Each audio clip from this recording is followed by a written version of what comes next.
Hello, can you hear me? Interpretation. Interpreters, I just want to run a quick test. I'm switching to the French channel. Welcome to the 38 Adaptation Fund Board. Can you hear me? Thank you. Switching to Spanish 1. Welcome to the 38 Adaptation Fund Board meeting.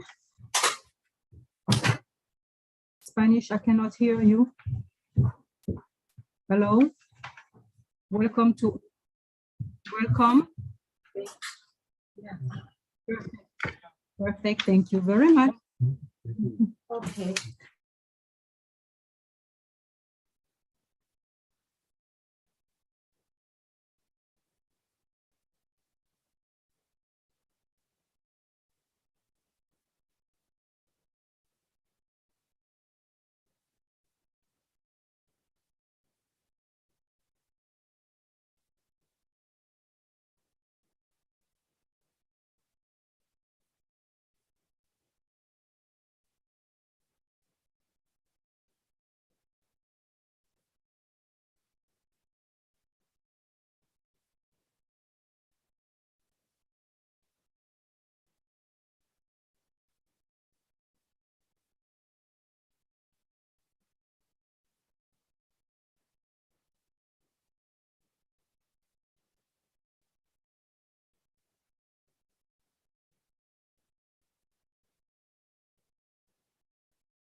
Good morning, colleagues. Can you hear me? Yes, Chair, we can hear you. Perfect. Could I ask the Secretariat to confirm whether we have quorum? We don't have quorum yet. If you can just, yes, sorry, give a few minutes maybe. Certainly.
Good afternoon, colleagues. I understand from the Secretariat that we now have quorum to start the meeting.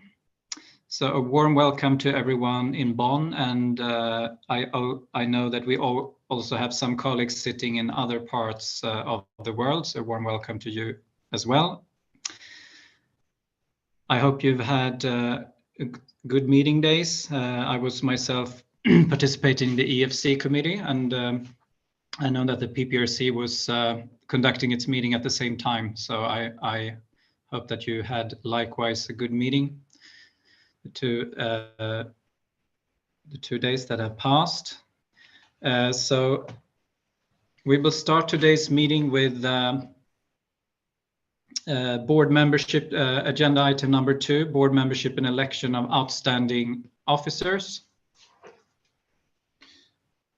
And the Secretariat will communicate, I think now that it has received some communications of resignation from constituencies. So please, I give the floor to the Secretariat.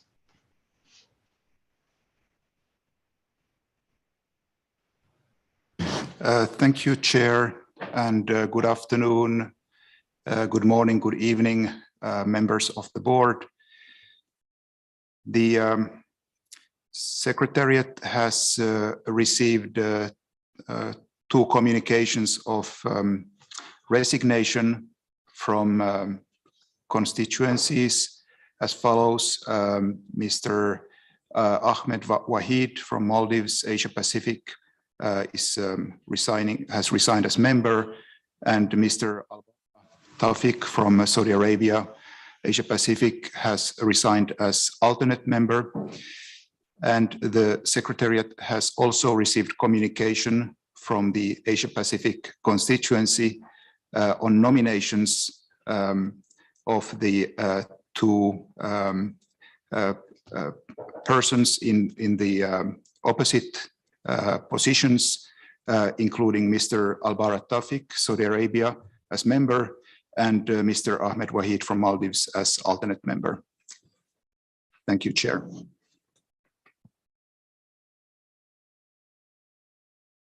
Thank you, Mikko. I would now like to invite the board to consider the appointment of the members and alternate members in line with the rules of procedure.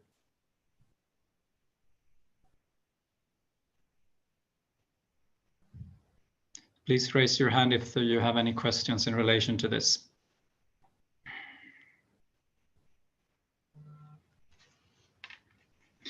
There are no hands raised, so I would then like to congratulate the appointed members. Al-Barat Tawfiq as a member from Saudi Arabia for the Asia Pacific group, and Mr. Ahmed Wahid from the Maldives as an alternate member from the Asia Pacific group. A warm welcome to both of you, even though you are not completely new to the board, and we will then move on to agenda item number 2B, election of outstanding officers. I have received nominations from the constituencies for the vacant positions, and I will now read them out.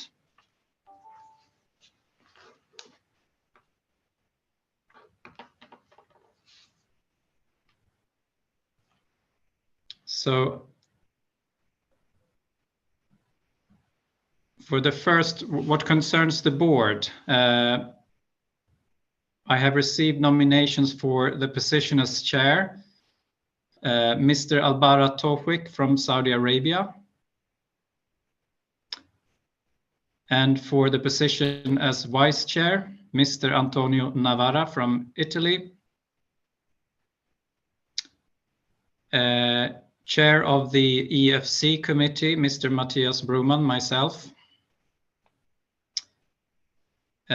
We are still waiting for a nomination for the, no, we are not. We have received actually now a nomination also for the EFC vice chair position, which is Mikhail Robertson from Antigua and Barbuda.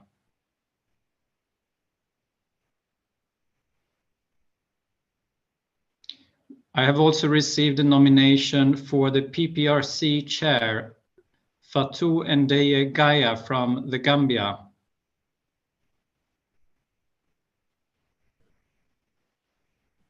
And vice chair of the PPRC, Ms. Susana Castro Acuna Baixauli from Spain. And what concerning the accreditation panel,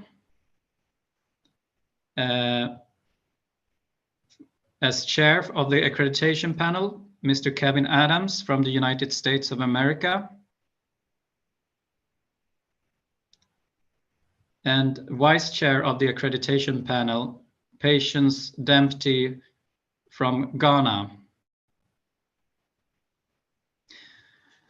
I would now like to invite the board to consider and elect the nominated persons to those positions that I've just read out to you.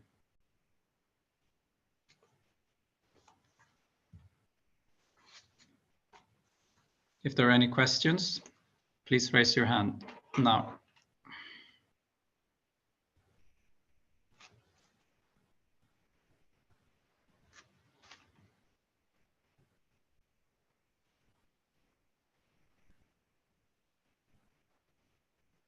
Can the Secretariat confirm that there are no hands raised in the room? Because I don't see that.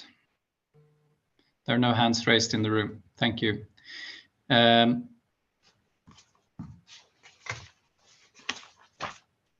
So I then would like to warmly congratulate all the newly elected chair and vice chairs of the EFC, and the chair of and vice chair of the PPRC, and the chair of the accreditation panel, as well as the chair of and a vice chair of the board of, no, we will not do that now for some reasons. So the third agenda item is transition of the chair and vice chair.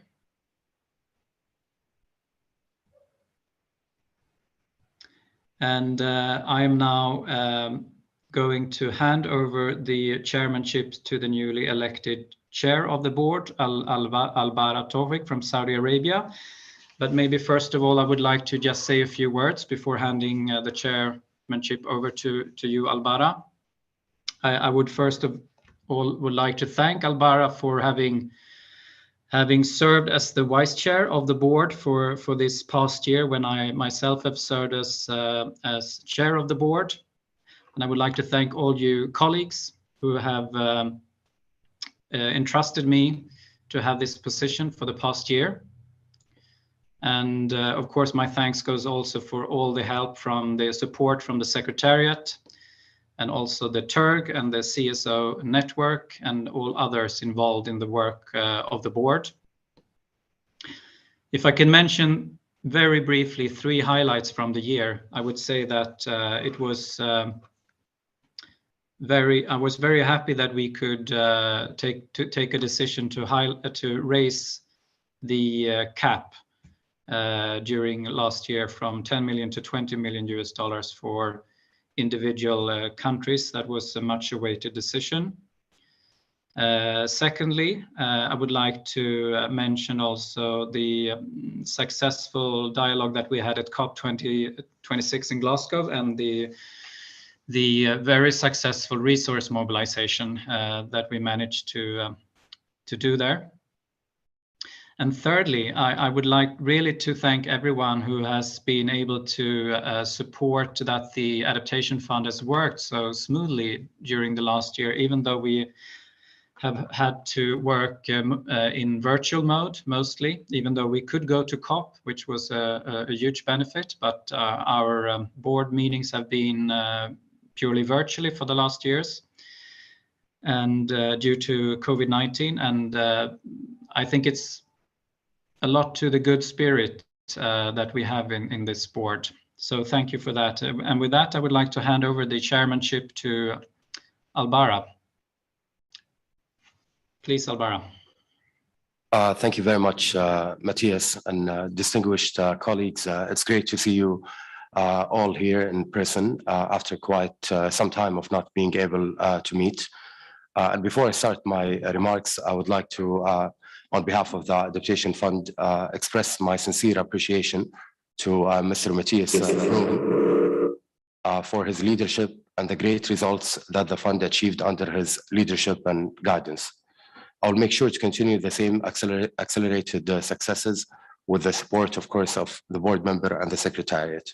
Secondly, I would like to express my appreciation to the secretariat for the great work conducted and being able to move the agendas of the board forward despite the challenging time we have faced due to the pandemic and many other reasons. But we were able to meet, we were able to conduct business virtually, and we are here now in person meeting today at the 38th board meeting. So thank you very much to the secretariat for the great work and for being able to keep the fund moving in the right direction.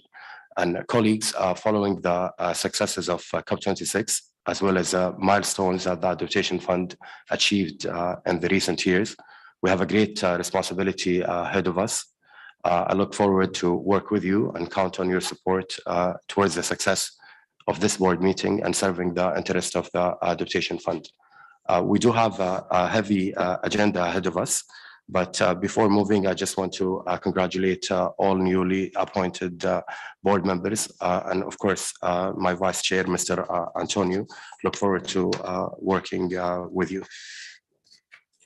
And now I would like to draw your attention to agenda item 4, organizational matter. And that's in document AFB/B.38/1/revision.1. REV.1, the provisional agenda and the annotated provisional agenda, and draw the attention of the board to those documents. And I'm also opening the floor if any person would like to raise any agenda item to be placed under other matters. So the floor is open.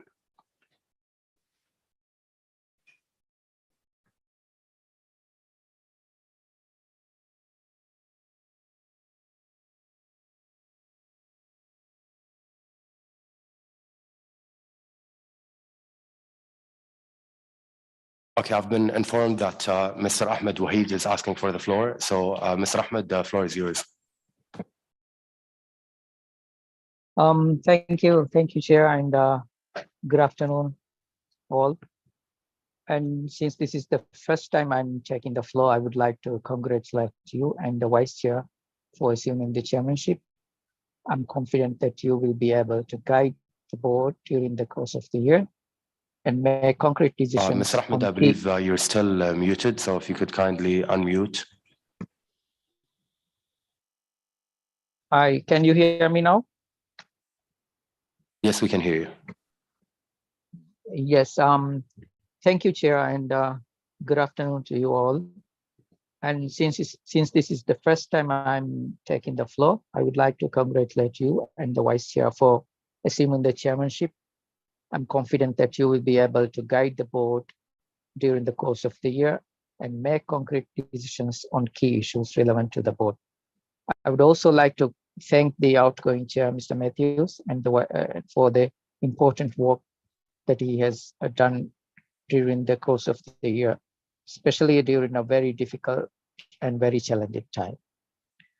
And let me also congratulate all chairs of the committees who have assumed their roles today, and also the outgoing chairs of the committees that and the secretariat for their hard work during the last year.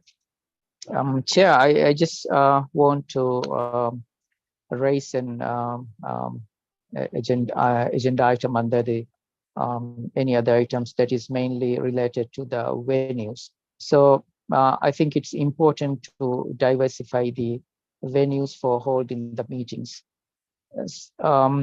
So I believe it's important to hold the AF meetings in different countries. That will bring more, value to the meetings, and that we can also explore the concrete adaptation programs that are under implementation in various parts of the world that are supported by the AF. So I just very briefly want to add this to the agenda item, if it is possible, if time permits, that we may, elaborate on this agenda item in any during the course of this meeting. Thank you. Thank you very much, Mr. Ahmed. Your proposal is well noted, and we'll definitely make sure to add that matter into the discussions on under other matters according to the agenda that we have.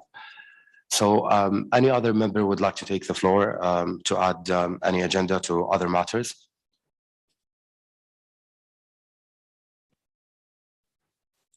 Okay, thank you, colleagues. I believe now the agenda is adopted. And now I would like to draw your attention to agenda item 4B, organization of work, which is contained in document AFB/B.38/2, annotated provisional agenda.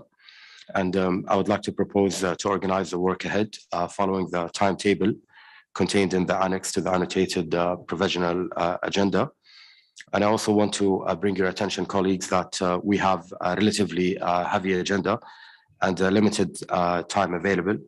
And and I also want to highlight that for the sake of interpreters, we will be having 30 minutes break every day. Now I would like to move to welcoming the new members and alternate members elected for the new terms of office. And please, while I hand over the floor to you to briefly introduce yourself, could you kindly briefly just introduce yourself to the rest of the board? And also, I would like to remind you to sign the written oath of service as mandated by the rules of procedures of the Adaptation Fund. So congratulations to all new members. And now I will be handing over the floor to you respectively. First, I'd like to invite Mr. Washington from Zimbabwe, who represents Africa as a board member. Mr. Washington, the floor is yours. Thank you very much, Chair, and congratulations to you and the Vice Chair for assuming the chairmanship. My name is Washington Jakata. I'm from Zimbabwe. I'm director responsible for climate change management in my country and under the Ministry of Environment, Climate, Tourism and Hospitality Industry, and I'm the UNFCCC focal point for Zimbabwe. Thank you very much. Thank you, Mr. Washington, and welcome aboard. Now I'd like to turn to Mr. Ali from Somalia, who is serving as an alternate member from Africa. Mr. Ali, floor is yours. Thank you, Chairman, and good morning, good afternoon to all. May I first of all start by congratulating you, Chair, and the other members who have been elected to the position, and wish you well. And I assure you our support and working together. And as said, my name is Ali Mohammed. I am a policy advisor with the government of Somalia. And I also develop as the alternate UNFCCC focal point for that country. And I'm glad to join the board. Thank you, Chair. Thank you very much, Mr. Ali. Now I'd like to turn to Ms. Sohee Gwak from Korea. Thank you, Chair. My name is Sohee Gwak. I'm from the Ministry of Economy and Finance of the Republic of Korea. I'm the director of the Green Climate Policy Division, and my division is in charge of the GCF matters and as well as the negotiation in the climate finance under the UNFCCC. Thank you. Thank you. And now I'd like to turn to Ms. Joanna from Poland. Hello, everybody. Let me first echo the previous speakers, congratulating with the nomination for you, Chair and Vice Chair. As mentioned, my name is Joanna Mikwit-Wardala. I'm from Poland. I work for the Ministry of Climate and Environment and represent the unit for international negotiations. I follow the most of the adaptation track under the UNFCCC negotiations. Thank you very much. Thank you very much. And now I'd like to turn over to Ms. Maya from Georgia. Thank you very much, Chair. Also, let me congratulate to your chairmanship. I'm sure with your chairmanship, adaptation file will have important progress. As on me, my name is Maya Tskoradze. I'm from Georgia. I'm the head of climate change division. And I've been involved on the climate finance already for a while. So before Adaptation Fund, I've been advising the board member of the Green Climate Fund, and currently also I'm the board member of the Climate Technology Center and Network. Thank you. Thank you very much, Ms. Maya. Now I'd like to welcome Mr. Wenceslao from Cuba.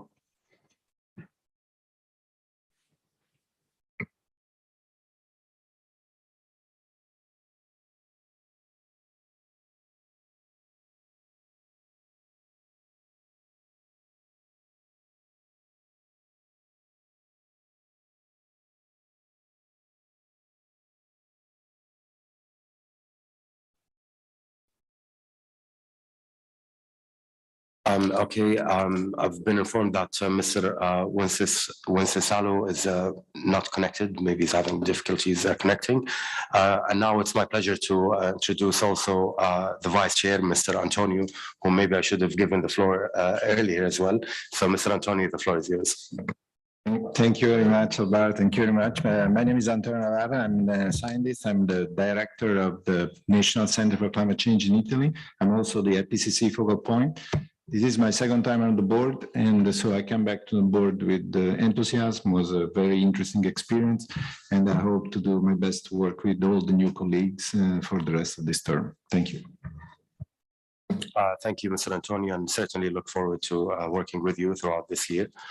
Now I'd like to hand over to Mr. Kevin Adams from the United States. Kevin, the floor is yours. Many thanks, Chair. Really appreciate that. And I'm happy to join the comments of many of my colleagues to appreciate you both taking on the role as Chair and Vice Chair. So congratulations on your nomination and looking forward to working with you. As first order of business, it's helpful to say how excited I am as to be here, and we as the United States are to be here. This is our first term ever on the Adaptation Fund board, which was confirmed at recent COP26 after it was acknowledged that parties to the Paris Agreement were indeed eligible to serve on the Adaptation Fund board. So we're very excited to be here. We're looking forward to a long and fruitful partnership with the Adaptation Fund and very eager to engage with all of you. My name is Kevin Adams, and I work at the United States Department of State, where I am the lead climate finance negotiator for Special Presidential Envoy for Climate, John Kerry. I'm also a member on the UN Standing Committee on Finance and advisor to the alternate board member for the Green Climate Fund. Thank you very much. Thank you very much, Kevin, and strong and sincere welcome to you and to the United States, being the first time to join the board. Look forward to working with you.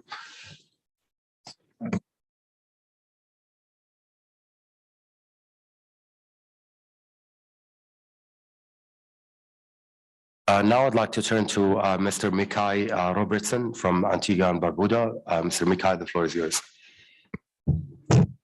Good day, colleagues. Thanks a lot, Chair, and congratulations to you both, as well as all of the other officers that were elected on their new posts. So, as you said, my name is Mikhail Robertson.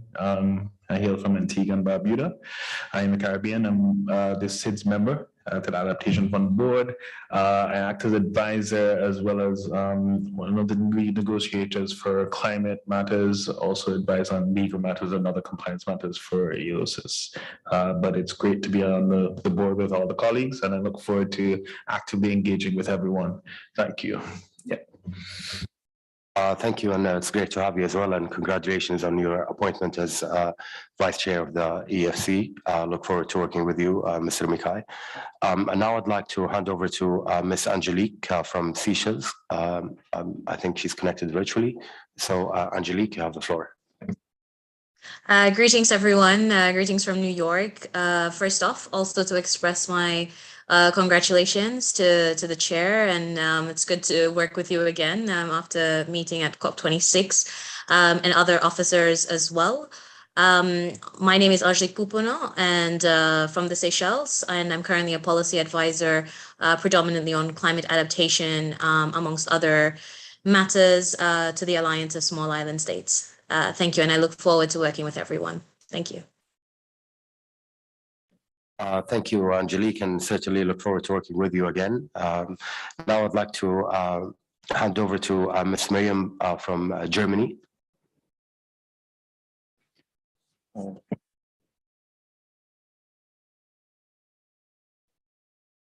Okay, well, colleagues, I just want to congratulate you again on your appointment. Look forward to working with you this year and in the upcoming year towards many more successes for the Adaptation Fund. And of course, look forward to working with you all the way till COP 27 this year in Egypt as well.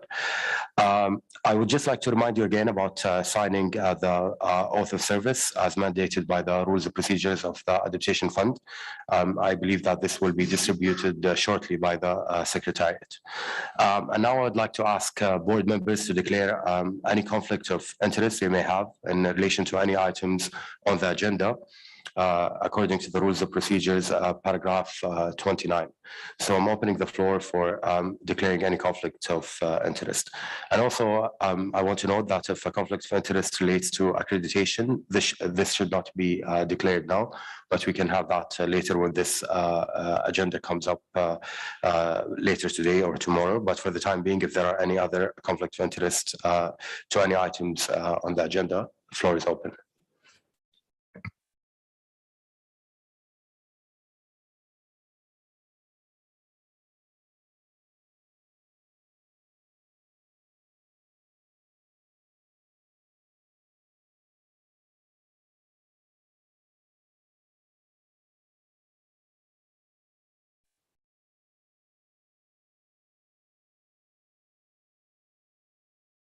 Okay, I'd like to invite Mr. Mikhail.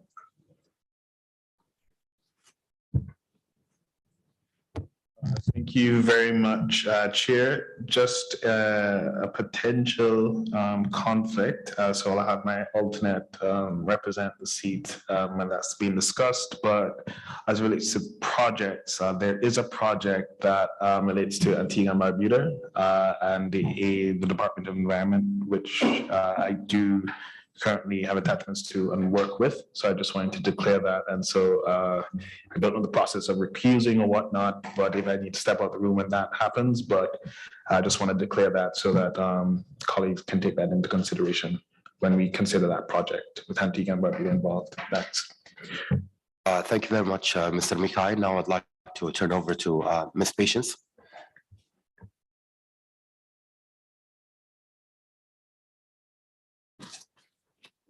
Thank you very much, Chair. And as this is my first time of speaking, I would also like to join others in congratulating you and your chair to this board and all the other members, officers of the committees. I may have a conflict of interest when it comes to one of the regional projects. Thank you. Thank you very much, Patience. Aram. Thank you, Chair. Sorry. Before, I would like to congratulate you, Alvaro and Antonio, for taking over the chairmanship. Good luck. And I also would like to thank you, Matthias, for his chairmanship over the last year. I may have a possible conflict of interest when it comes to closed session to discuss the status of the top-level management statements. Thank you. Thank you very much, Aram. Fatou, floor is yours.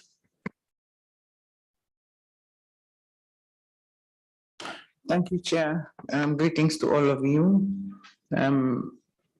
Chair, congratulations to that seat where you are now. We congratulate you and look forward to working with you.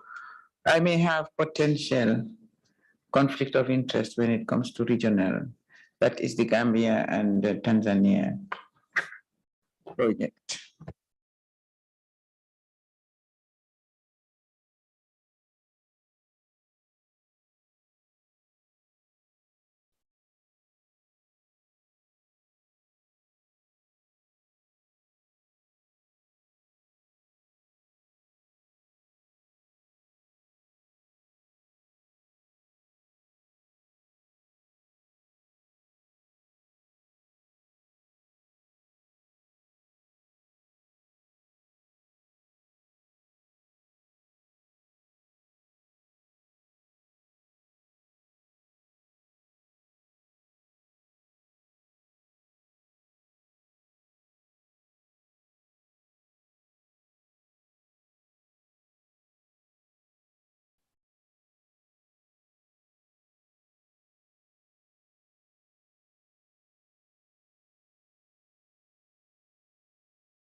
I see one more request for the floor. Mr. Washington, the floor is yours.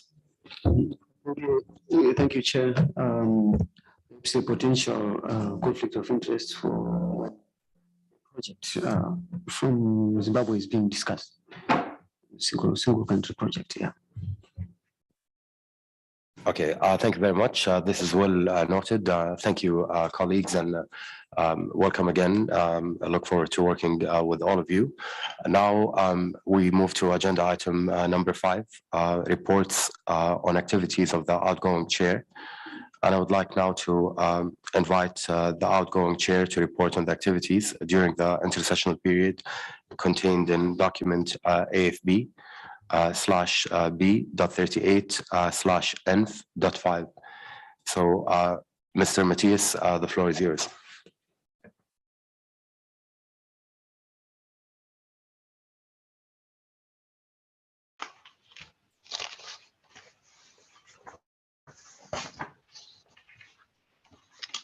Thank you, Chair. I will start my video.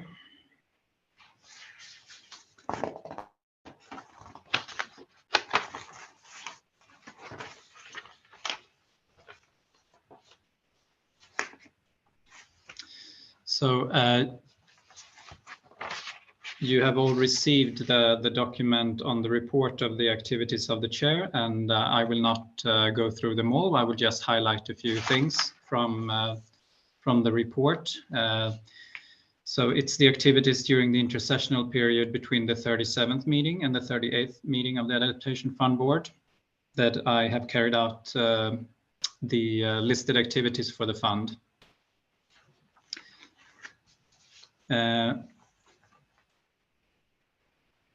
Of course, preparations for and moderating the Glasgow Climate Change Conference and contributor dialogue organized there was one of the highlights, I would say. And the Adaptation Fund joining the COP26 Catalyzed Access to Finance call to action, and where I represented the fund and the Catalyst launch event at COP26. And then preparations for organization of the 38th board meeting in hybrid format due to partially relaxed restrictions on travel and meetings. As well as some of the agenda points that we have already covered. I have liaised with the AFCSO network on civil society engagement in the Adaptation Fund, and also liaised with the technical evaluation reference group of the Adaptation Fund on the preparations of the 29th meeting of the Ethics and Finance Committee. There has also been a report of the board to the Conference of the Parties, serving as the meeting of the parties to the Kyoto Protocol at its 16th session, and to the Conference of the Parties, serving as the meeting of the parties to the Paris Agreement, CMA.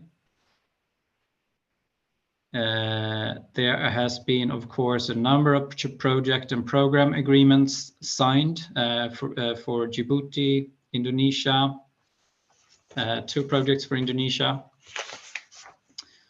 and a regional project in Africa.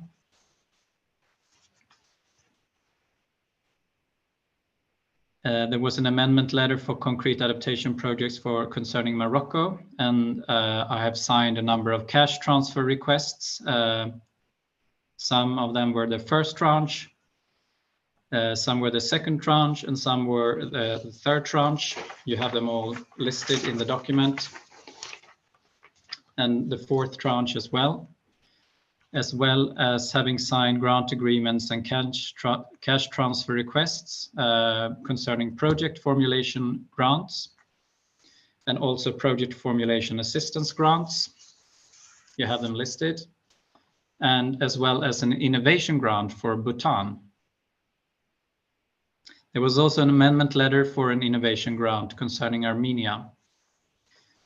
I have also fostered promotion of the fund's work through outreach, including delivering opening remarks at the Adaptation Fund official side event at COP26, adapting to climate change through locally led action on 6 November 2021. I also delivered closing remarks at the UNDP CSM, which stands for Climate Security Mechanism of the UN at the COP26 Side event Climate Finance for Sustaining Peace on 8 November 2021. I also delivered remarks at the ministerial event organized by the Institut de la Francophonie pour le Développement Durable on 9th November 2021, so also at the COP. And I've been signing letters of appreciation to contributor governments and represented the fund at its first full pavilion at COP26. There has also been a number of official quotes or appearances in 6 news releases and a podcast prepared by the Secretariat, as well as numerous external media interviews during the reporting period. You have them all listed in the document. And with that, I would like to, I would like to finish the report on the activities of the chair and hand over back to you, Chair. Thank you. Thank you very much, Matthias, and really congratulations on the great work that you have done in the past year. And really have a big shoe to fill, but definitely count on the support of board members and the Secretariat to make sure to continue the same pace and the same acceleration during your leadership. So thank you very much, Matthias.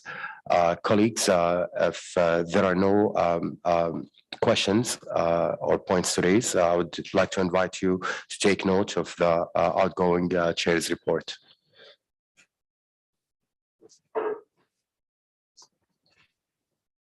Thank you very much. Now I'd like to move to agenda item 6 on the report on activities of the Secretariat, and that's contained in document AFB /B.38/3. And I would like to invite Mikko to present the report. Mikko, the floor is yours. Thank you, Chair. Good afternoon and good morning, good evening, members and alternates and observers. My congratulations on behalf of the Secretariat to you, Chair and Vice Chair, as well as the elected chairs of the committees and panel as well. Also from the Secretariat side, we are really excited to be able to meet you in this hybrid format in which more than 2/3 of the members and alternates are present here in Bonn. After 2.5 years since our last face-to-face engagement with the board, we feel that we are returning to normal. In this presentation, I would like to highlight some areas in the Secretariat's work as outlined in the document AFB B38/3. I do not have a PowerPoint presentation for this agenda item. The past half a year since the previous board meeting has been very busy at the Secretariat, and the time has been characterized by a few key undertakings and a large number of other activities. First, I would like to mention as undeniably the event and effort, the main event and effort for the Secretariat, the COP26, which was the most active COP for the Adaptation Fund so far in terms of the number of engagements. We organized 3 side events and participated in a number of other events as speakers.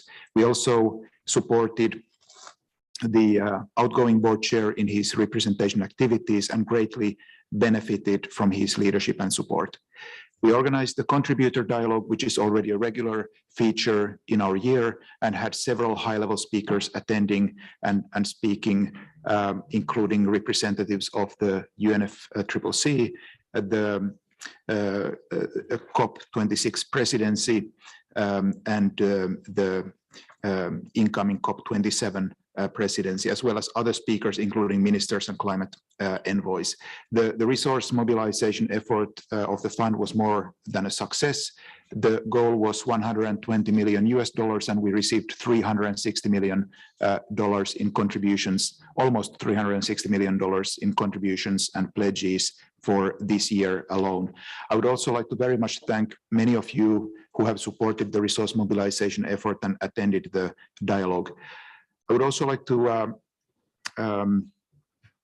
say that after the dialogue, the Secretariat has been approached by 3 other new governments and for contributions, and one of them from the government of Japan was published through a press release earlier this year.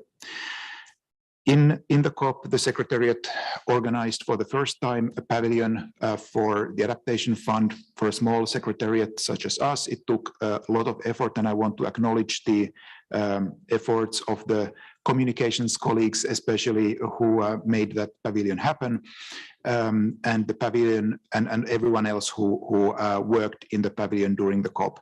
The pavilion was a great success, and we had every day dozens of engagements with the stakeholders in it. It was a simple pavilion with only the public area and small office, but it certainly was a great help for our outreach activities and met our needs at the COP. I will not go to the political results of the COP here, since there is a separate agenda item for those. Another major undertaking during this period has been the launch of the development of the next medium-term strategy that was mandated by the board in the previous meeting. We conducted a survey among key stakeholders, and thank you for many of you for responding to it. In addition, we organized 3 roundtable discussions, of which 2 were among experts and stakeholders in adaptation and adaptation finance, and 1 with youth group representatives. And we also organized internal events for the Secretariat for this development of the strategy, and several bilateral discussions and interviews. Another significant effort during this time has been a large project review cycle with a high number of project proposals that have been already considered by the PPRC. As you may see in the document, the number of events that were organized or participated by the Secretariat has continued to be quite substantial. In addition to following up on the decisions made by the board at its meeting in October and intersessionally, the Secretariat has worked on its recurring areas of work related to project proposals, accreditation and reaccreditation applications, readiness activities, knowledge management, communications and outreach, gender issues, and resource mobilization, as well as cooperation with the Technical Evaluation Reference Group and other climate funds, among other areas. I will not go into the areas of communications and knowledge management or the work of the accreditation team or resource mobilizations, since we have on the agenda specific items on those. In terms of management of the active portfolio, the impact of the pandemic continued to be clearly visible, and there were several no-cost project extensions that were submitted and reviewed in line with the adaptive measures that the board put in place earlier during the pandemic. In the area of gender, the Secretariat has continued implementing the revised gender policy and action plan and completed the study for enhancing understanding on how intersectional approaches relate to gender mainstreaming in adaptation, as well as how concepts such as intersectionality have been applied to sectors that are relevant for adaptation. That study was published earlier this year. Turning to the working arrangements of the Secretariat, our return to office, which was expected to happen at the end of last year, has been postponed by the Omicron variant of the coronavirus.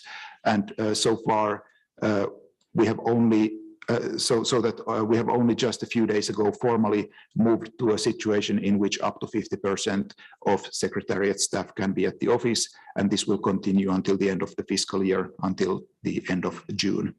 In closing, I would like to thank the board for its flexibility and support and cooperation during the intersessional period, despite the continuing challenging conditions, as well as the outgoing chair and the outgoing vice chair, incoming chair, for all their support, and the trustee and the Turk for their usual good cooperation.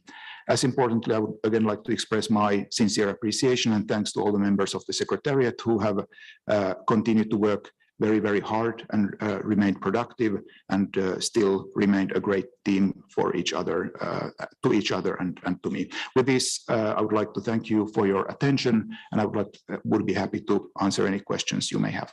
Thank you, Chair. Thank you very much, Mikko, and also on behalf of the board, I'd like to express our sincere appreciation and gratitude for the great work that the team of the Secretariat have been doing throughout the past years.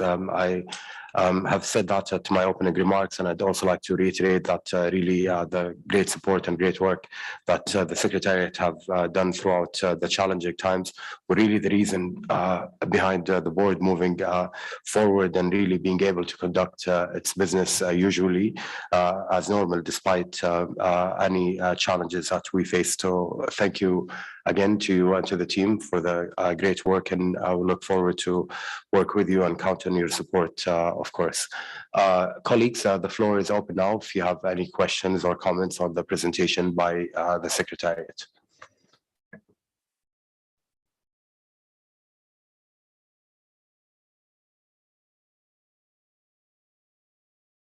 Kevin, floor is yours.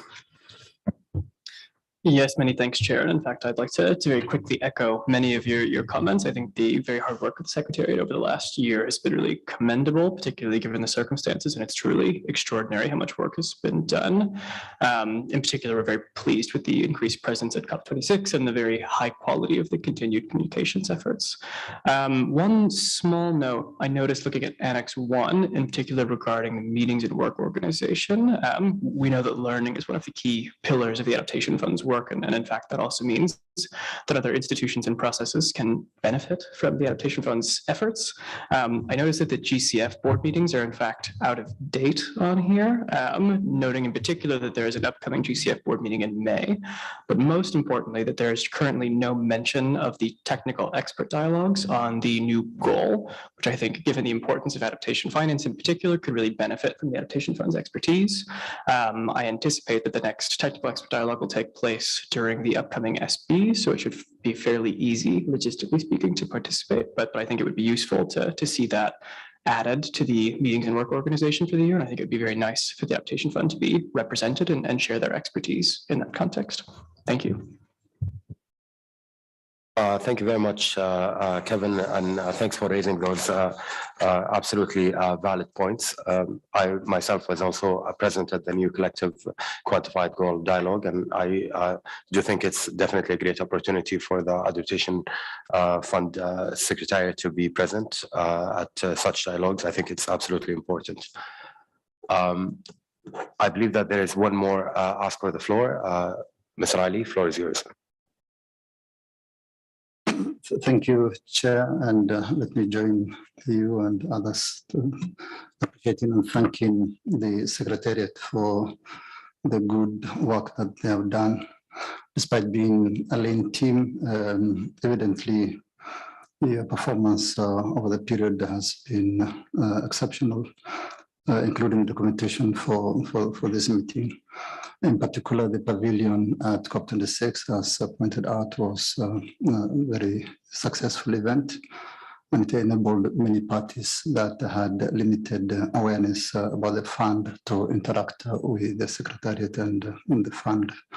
And hopefully that will generate additional projects and requests. The various other events and the COP also provided the needed visibility. As representative of a recipient country, I would like to take this early opportunity to thank all the contributing countries for the record funding that was achieved during the COP. We hope that all the pledges will translate into actual disbursement to support the needy, vulnerable countries. I also commend the Secretariat for the various other events held, in particular the readiness workshops and the webinars aimed at enhancing access to funds. This is a matter that we think needs particular attention, as there are many countries, particularly in the constituency that I come from, that have never accessed the fund, while there are several repeat accesses. The planned cross-learning workshop bringing together the NIEs, the regional implement entities, and the MIEs is a good initiative. I was just wondering how countries that don't have NIEs could also be incorporated and to benefit from this webinar. Thank you, Chair. Thank you very much, Ali, and seeing no further requests for the floor, I would like to maybe turn back to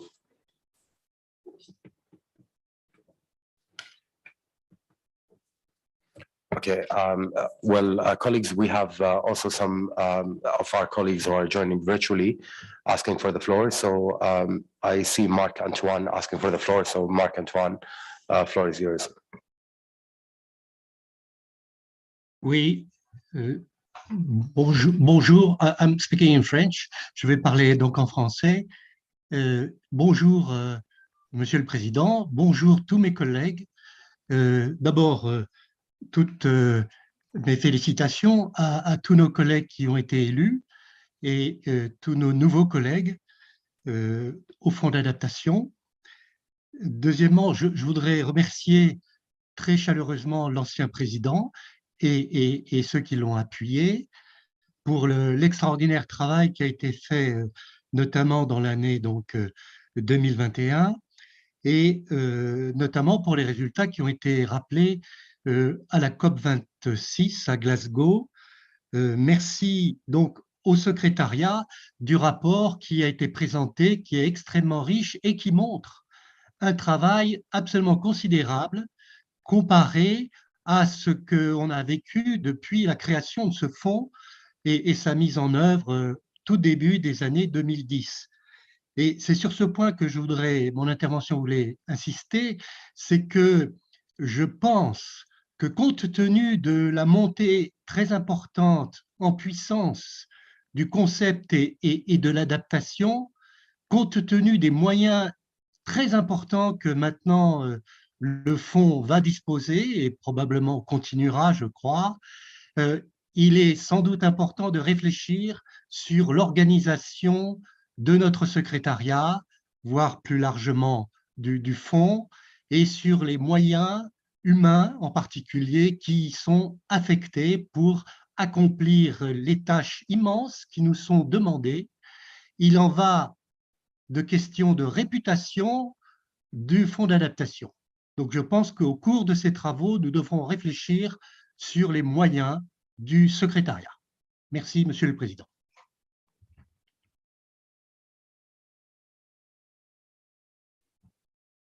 Thank you very much, Marc Antoine. And I must admit, I caught the last part of your presentation, was going to get my headphones. But I also caught a very important topic that you've alluded to. I believe we've had also a lengthy discussion yesterday around that area at the PPRC meeting. But I will leave the floor now to Miku, unless I see any other virtual participants asking for the floor. Okay, seeing none, thank you, colleagues. And now back to you, Miku. Thank you, Chair, and thank you, members and alternates for your comments and questions. I will first thank you for the positive remarks on the work of the Secretariat. That is very much appreciated. And I would like to address the specific comments that were made in the order that they were made. So with regard to Kevin's comment on the program of work, including the relevant meetings, thank you, very well noted. The first technical expert dialogue was a bit challenging, as it was quite recently before the board meeting, and we were busy preparing for this one, and it came on relatively short notice, but we'll try and participate in the next ones, and certainly we are planning to participate in the subsidiary bodies meeting in June here in Bonn. So if the next one will take place there, we look forward to participating it and in the others. And well noted also on the outdated information on the GCF board meetings. We've joined the GCF board meetings usually remotely, well now during the pandemic, but we will hopefully be able to resume also in-person participation once those meetings start again. And thank you, Ali, for your comment on our participation in the COP and the importance of readiness activities. And certainly we do reach out to countries that do not yet have national implementing entities as well. We organize workshops. During the last 2 years, it has not been possible to do that physically, but we've done some virtually, and we organized some virtual training courses that are available on our website. But in the pre-pandemic times, we used to organize regional workshops, and we hope to continue that as well. There, the focus is typically slightly different compared to the ones on the national implementing entities, and also cover more on the topic of getting accredited to the adaptation fund. Thank you, Marc-Antoine, for your comment related to the Secretariat's work and the question or comment on the Secretariat's resources. It is true that the Secretariat is a relatively small Secretariat, both in absolute terms and in relative terms, and we are fully conscious of the need to increase our capacity, including in terms of number of staff, with the significant signals that we received last year financially and politically. So we have started taking steps towards that. The Ethics and Finance Committee that met earlier this week has endorsed the Secretariat's proposal to add 5 new full-time positions, which is on top of 15 previously. So in terms of percentages, it's a bit more than 33% or so, roughly, addition to the Secretariat's full-time staff workforce. In addition to that, the Secretariat uses short-term consultants in many areas of its work, and the Secretariat has been adding short-term resources as well to complement its workload. The use of short-term consultants is also, of course, more flexible and allows to target the resources, for example, for specific tasks and deliverables that change according to the needs as expressed by the boards and as required by our work program. So we're very thankful for the support and understanding of the Secretariat's resources, and we look forward to growing as a Secretariat. And I would just like to mention that that while growing, the growth has to happen in a managed and coordinated way. Recruiting is always a very important process to get the right type of people to the new positions and to build the team, and also some of the circumstances that we operate in the World Bank pose it takes some time to bring new people on board. So it takes resources to get resources on board, but we are working on it. Thank you. Thank you very much, Mikko, and thank you, colleagues, for your questions. Again, I'd like to thank the Secretariat for the great work that's being conducted. Definitely, if there is anything that we can do from our side as a board to support, we'd be happy to do that. Your team is already doing great work, and we're already seeing tangible results, and especially as the fund is moving towards many more milestones and many more opportunities and also challenges down the road. So the board stands ready to support you in every way possible. Thank you very much, Mikko. So colleagues, I don't see anyone else coming back with more questions or comments. I'd like to move now to agenda item 15, which is a dialogue with the civil society organization. And I'd like to invite the board to document AFB /B.38/Env.4 agenda of the civil society dialogue. This is an important dialogue that we have been having at the Adaptation Fund Board for quite some time. We certainly see a great value of continuing the dialogue with the civil society, and it's always important to listen also to all the relative stakeholders. So without any further ado and understanding also the time limitations, I'd like to invite the representatives of the civil society organization who will be providing us with two different presentations. So I would like to now invite the representatives from the civil society.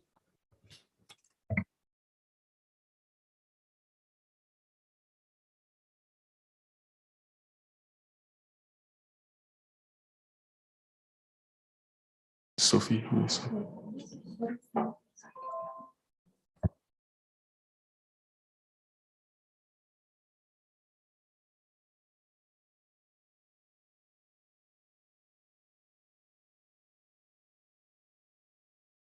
Well, colleagues, we do have some representatives that are joining virtually, and we have, I believe, a representative in the room. So I would like now to invite Emmanuel Sek from the ENDA Energy Senegal to present to us the learning from IPCC Working Group 2. So Emmanuel, the floor is yours. So thank you very much, Chair. I have prepared a PPT, but I don't know if we'll have time to have it on the screen. That will be really interesting for the board members.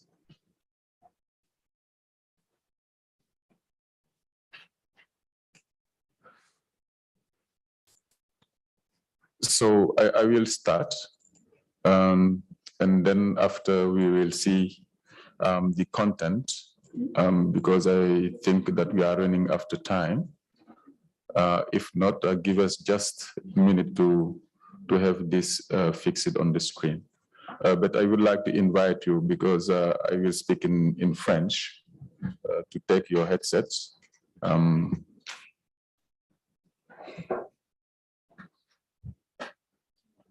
Yeah. I go there? Okay.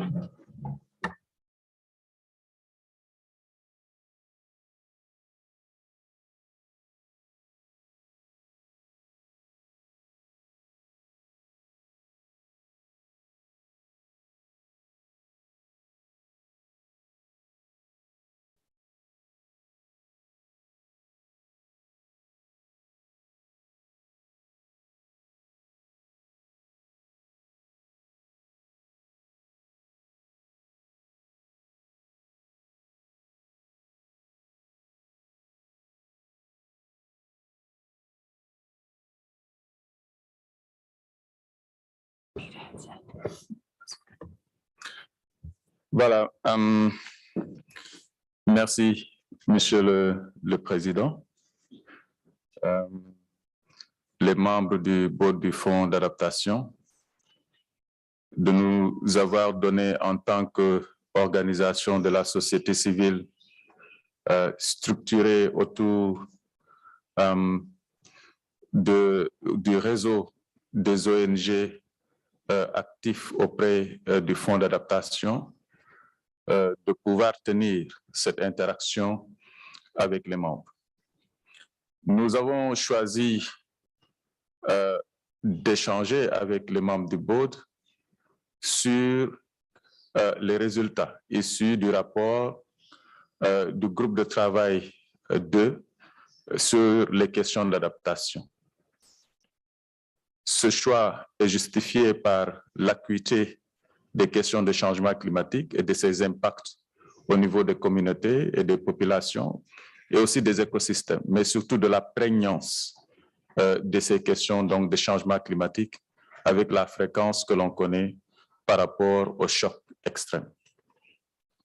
Donc, ma présentation sera structurée, d'autant plus qu'on en a parlé, et avec les remerciements que j'ai émis tout à l'heure, sur l'institutionnalisation de ce dialogue-là. Et nous en profitons, après avoir remercié le président et les membres du board, de remercier le secrétariat, donc qui, de façon constante, facilite cette interaction.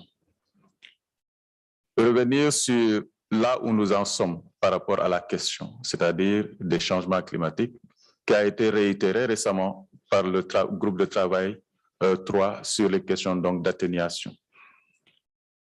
Revoir les impacts sur les populations et sur aussi les écosystèmes.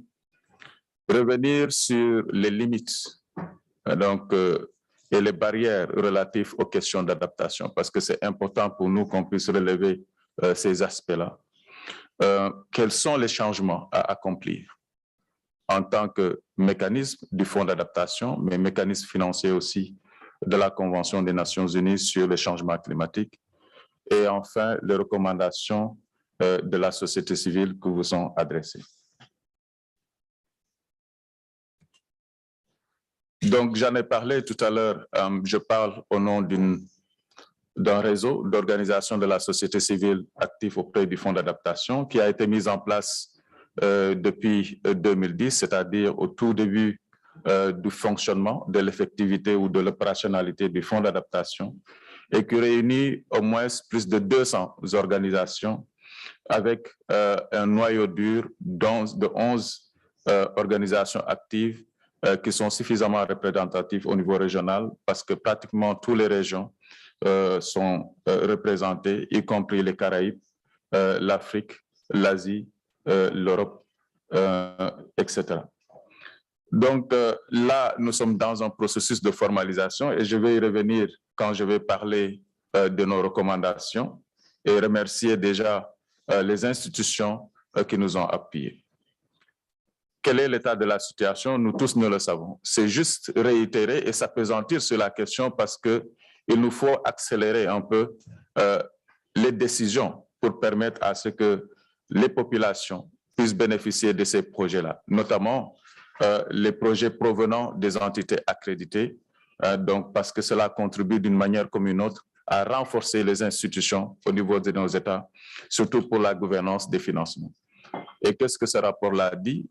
Vous le savez aussi bien que moi, nous sommes à un niveau d'acuité de la question des changements climatiques et leurs effets sur la planète et aussi sur, disons, l'état de la vie des uns et des autres, particulièrement les populations qui sont les plus vulnérables.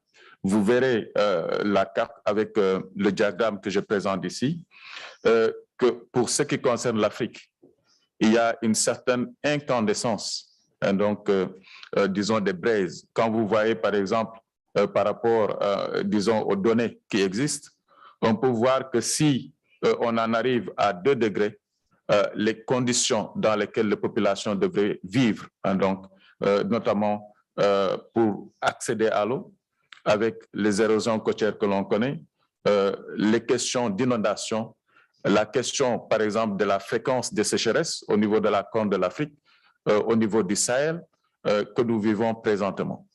Donc, si nous ne faisons pas les efforts que nous devons par rapport à nos engagements au niveau international, traduits au niveau de nos pays, il est certain qu'on aura du mal à atteindre ou à rester dans l'objectif que nous nous sommes fixés par rapport à Paris.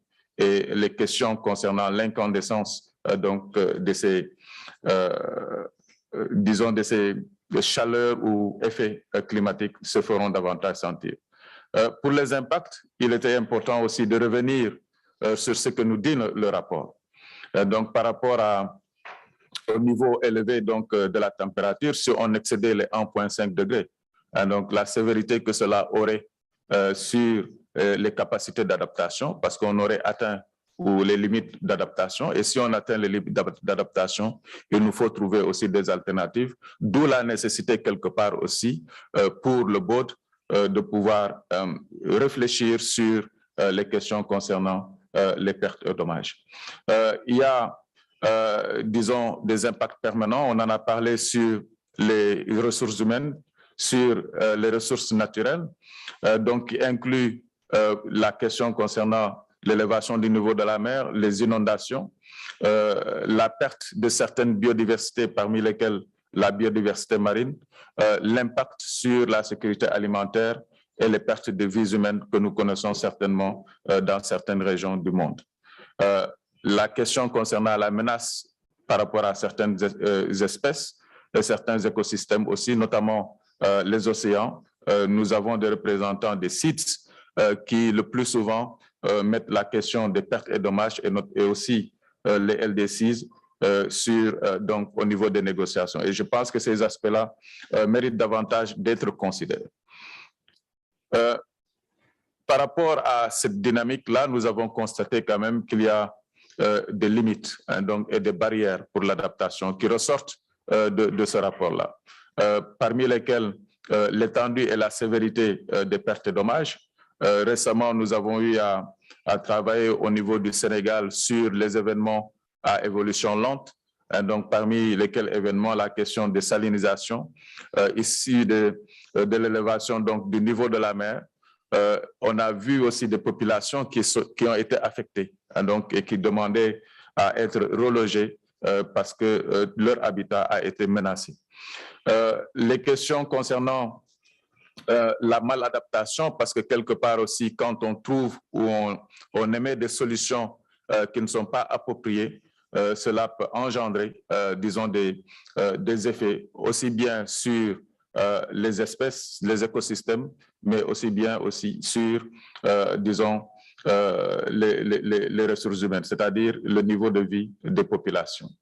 La question du financement pour nous est assez cruciale, notamment pour ce qui concerne le financement de l'adaptation, qui est très insuffisant parce que nous voyons que la plupart des financements aussi, il faut le soulever, sont orientés sur les questions d'atténuation au moment où les populations sont en train de vraiment subir les questions des changements climatiques.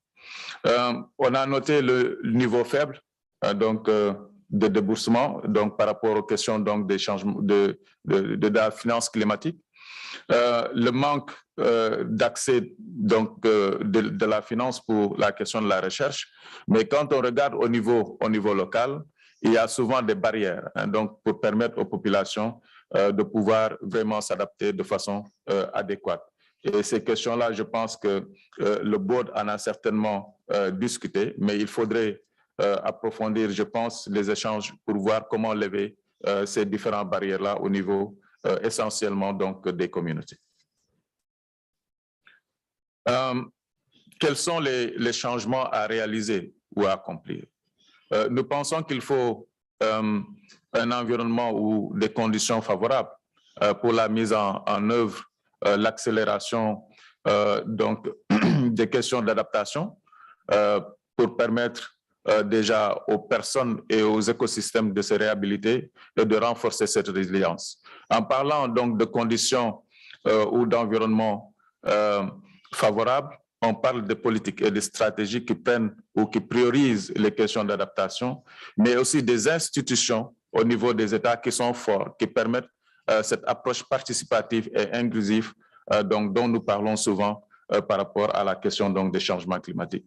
La mobilisation, bien sûr, donc, des financements qui est améliorée et l'accès donc, à ces ressources, donc, que ce soit au niveau du privé, mais aussi du public. Donc, je pense que quelque part, sur les questions de pertes et dommages, nous avons vu que les fondations sont en train de faire un grand effort pour, disons, appuyer ces questions-là.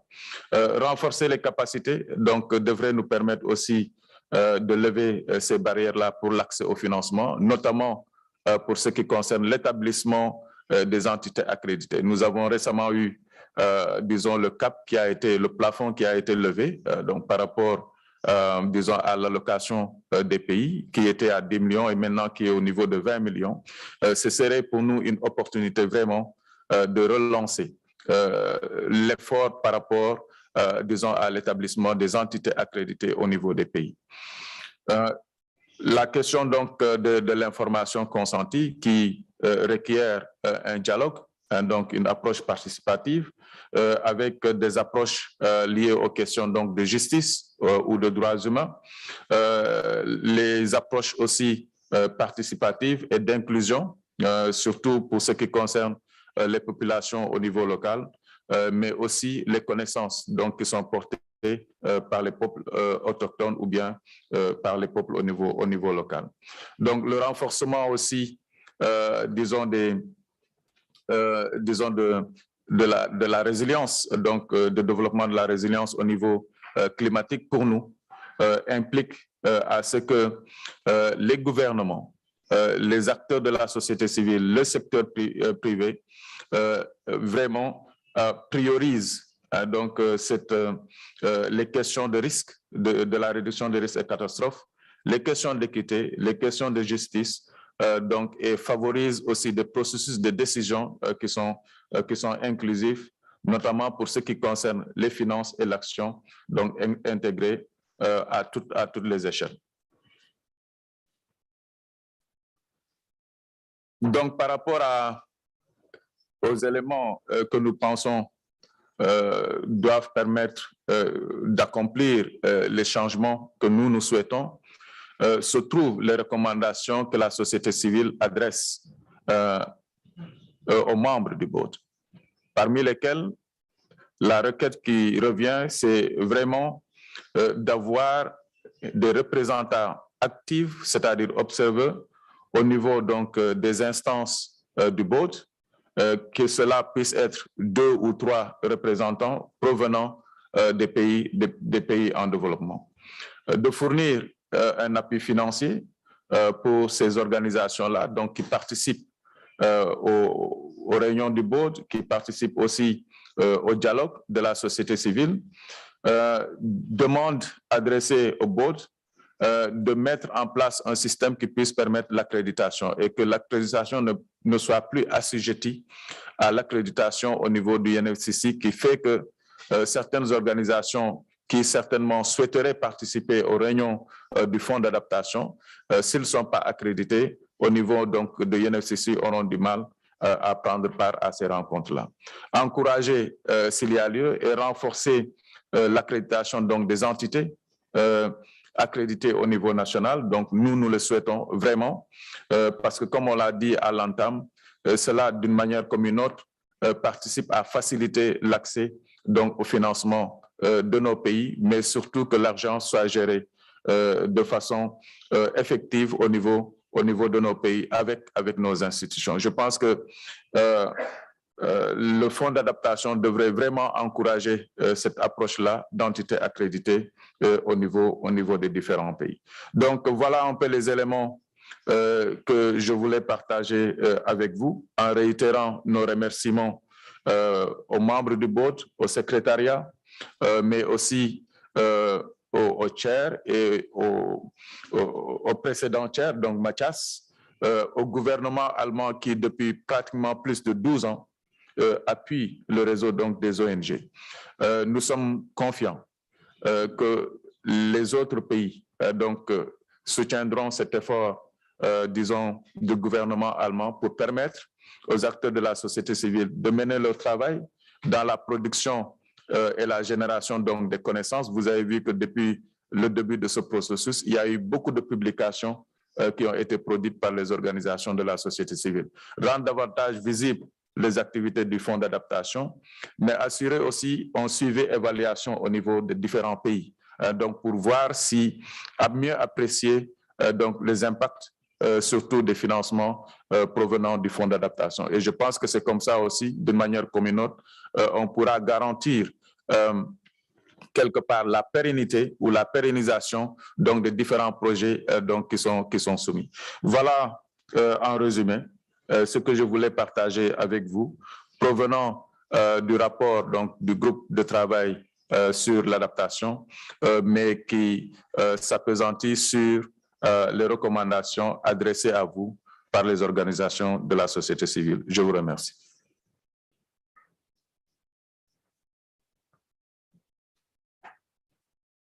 Thank you very much, Mr. Manuel, for a very informative presentation as well as for the recommendations that you have put before us today.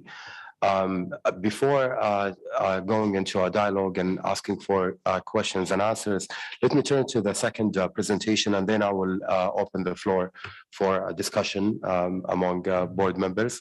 So without further ado, I'd like to move to the second presentation on supporting different regions, Eastern Europe, Central Asia, and that will be delivered by Ola Boyko from Eco Action. So Ola, the floor is yours. Thank you very much, dear board members, dear secretaries, for this opportunity to speak and to present my region. I will be very much building on what Emmanuel was talking about, actually, and I would like to share one slide with you for the first minute of my speech, just to present myself and the region I am working in. So yes, my name is Olha Boyko. I'm a Ukrainian climate activist and campaigner based in the NGO called Eco Action, but I'm also, starting with 2019, a coordinator of Climate Action Network in the region of Eastern Europe, Caucasus, and Central Asia. And this is the region that unites very diverse countries. So for example, we have countries that are part of Annex 1, and these are Belarus, Ukraine, and Russia, but also countries such as Moldova, Georgia, Armenia, Azerbaijan, and Central Asian countries of Kazakhstan, Kyrgyzstan, Tajikistan, Uzbekistan, and Turkmenistan, which are more vulnerable to climate change. However, the whole region is vulnerable, I must say. But in terms of climate policy and the projects that are implemented in those countries, I would say that the Caucasus and Central Asia are much more focused on adaptation, while the Eastern Europe part is much more focused on mitigation. Yes. So basically, although each of our countries are in general around hundreds years old, the governmental and political structures are quite young, around 30 years old, due to a previous long period of Soviet regime. So you must understand that there are still changes in the institutions, in the regimes happening, and the civil society is still developing.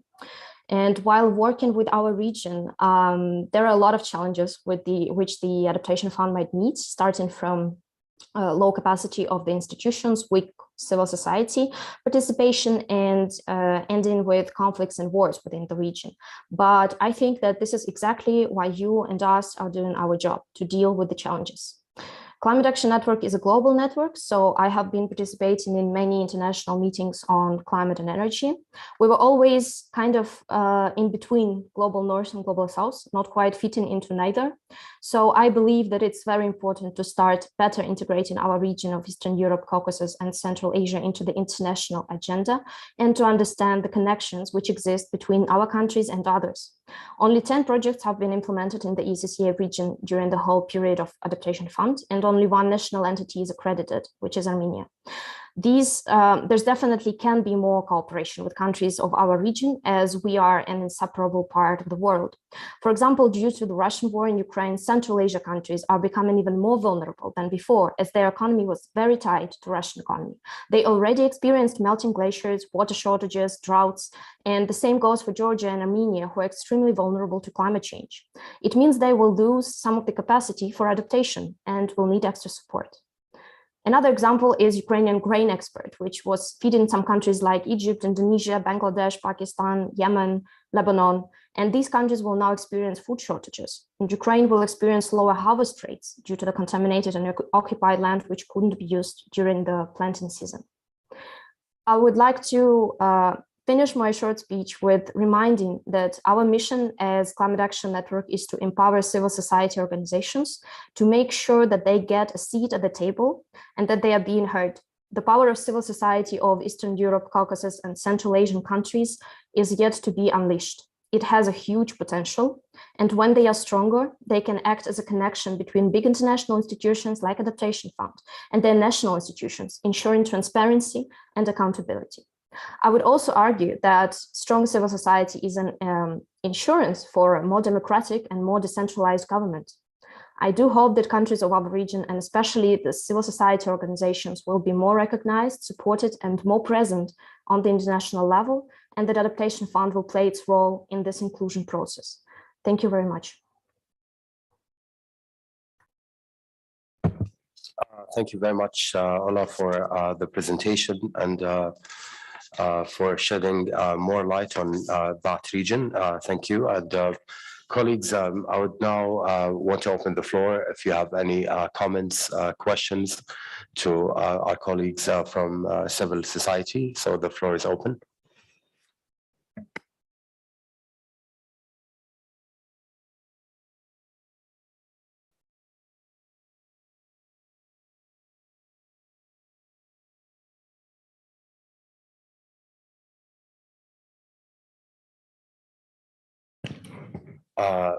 Let me start with Mikhail. I think your flag went up first. So please, you can go ahead. Thanks a lot, Chair, and thank you to the CSO colleagues for a really good presentation. I think one thing is a question maybe to the board as well as to other colleagues. Maybe you might know as well, Emmanuel, is there a precedent like for in other funds for, I guess, funding of active observers, just to get a clarity on that. And I think that that'll be helpful to understand. But I do support generally, if there is the resources to do that, that there should be at least one from a developing country and one from a developed country. So trying to give that balance of funding so that they could be participating in the meetings. On the accreditation process, I think it's an interesting discussion. I do note, and I'm sure board members know, the UNFCCC process is really cumbersome. It's time consuming to become an observer of the UNFCCC, and I hope that we can figure out a way in which we can make it easier for CSOs to observe our meetings, whether it be self-financed, in person, virtually, whatever the case may be. But I noted after discussions with the Secretary yesterday that they use the UNFCCC process. Yes, I agree wholeheartedly with you, and so I'm willing to engage with board members to figure out if we can have a simpler process that allows for observers to participate in our meetings. So those are my 2 points. So I'll hand it back over to you, Chair. Thanks a lot. Yeah. Thank you very much, Mikhail. Now let me hand over to Patience.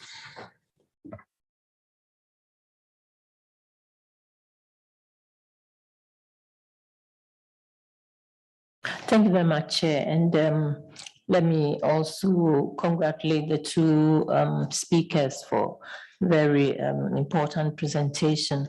I have a question for Emmanuel. You indicated that there's a need to encourage and strengthen NIE accreditation. I was just wondering whether you have any specific suggestion that you could perhaps give, because as you may know, the AF does workshops, webinars, and then the readiness in terms of, South NIEs, accredited NIEs helping to identify potential NIEs. So I was just wondering whether you have any specific suggestion in addition to all these things. Thank you. Thank you, Patience. Now let me hand over to Ala. Thank you, Chair. Thank you very much. And I also want to thank presenters for their very interesting presentations. I want to address a question to Wolha Boyko. What are the prevailing thematic areas that the NGO has implemented in the countries of Eastern Europe? And what are the common thematic areas of Eastern Europe countries and Central Asia countries? Thank you. Thank you very much. Let me take one more intervention and then maybe hand over. So I have Naima asking for the floor. Naima, floor is yours.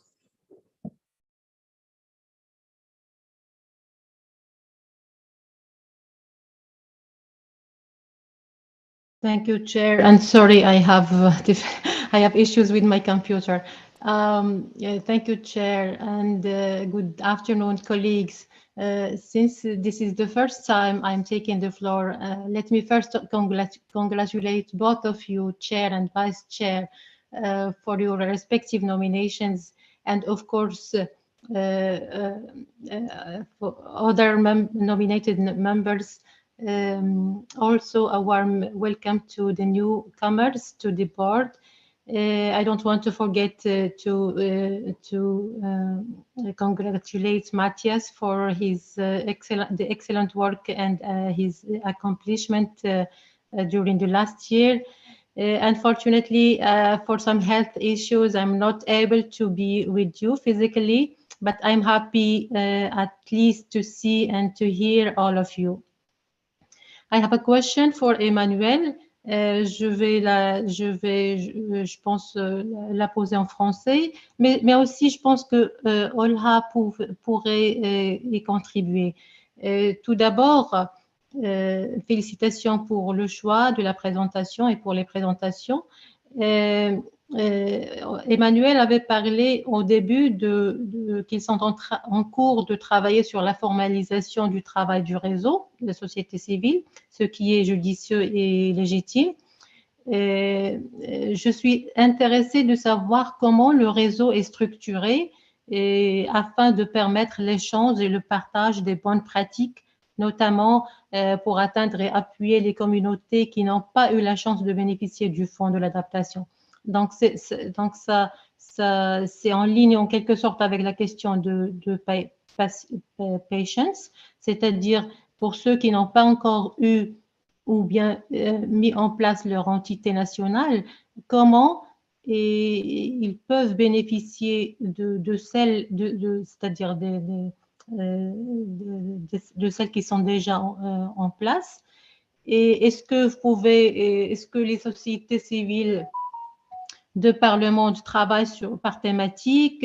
Donc, je suis curieuse de savoir comment s'est structuré le réseau justement pour faire bénéficier ceux qui n'en ont pas encore fait. Merci beaucoup.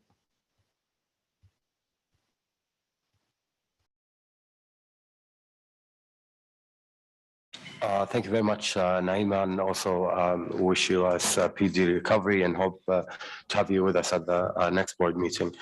Colleagues, just trying to make this dialogue more interactive. I will pause now. I see many more flags going up, but let me hand over back to Emmanuel, maybe to respond to the first set of questions, and then maybe after that to Ola. So Emmanuel, the floor is yours.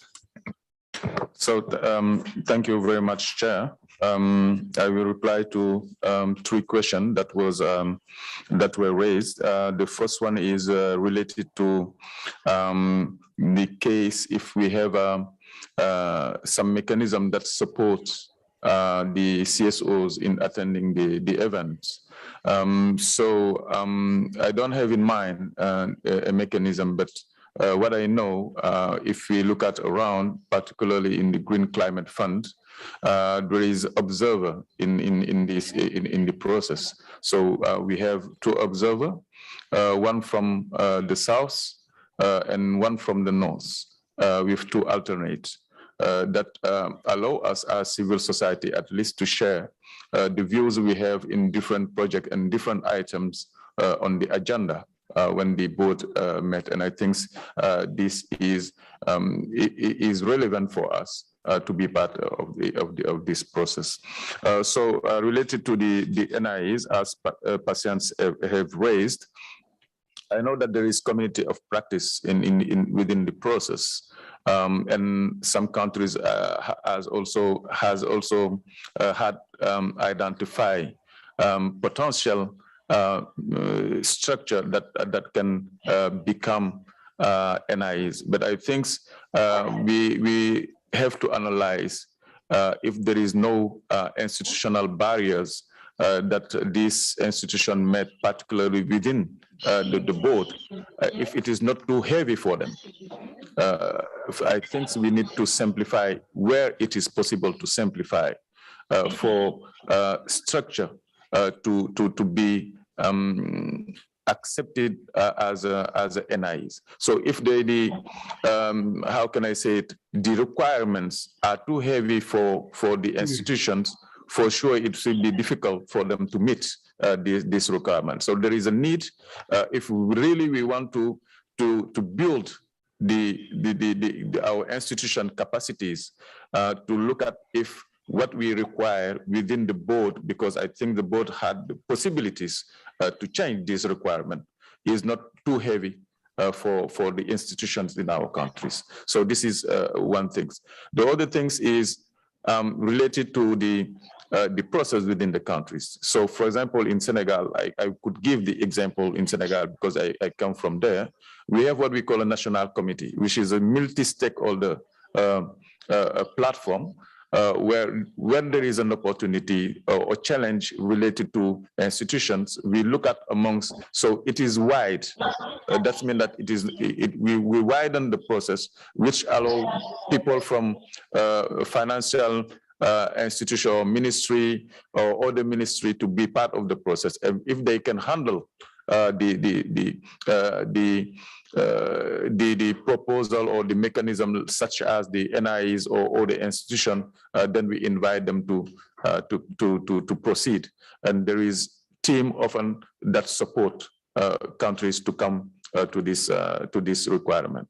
So for me, there is a work to do here within the board to look at the criteria to see if we can simplify that, to allow different institutions to submit.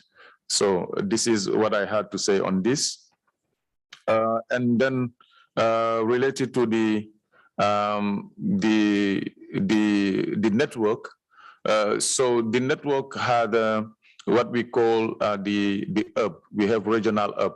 For example, we have a hub in West in Francophone Africa, Southern Africa, Caribbean, Eastern Europe. So this work like, how can I say it, a platform that is that are interacting through the kind of steering committee, and the steering committee is the one which is facilitating the orientation of and the strategies of the network.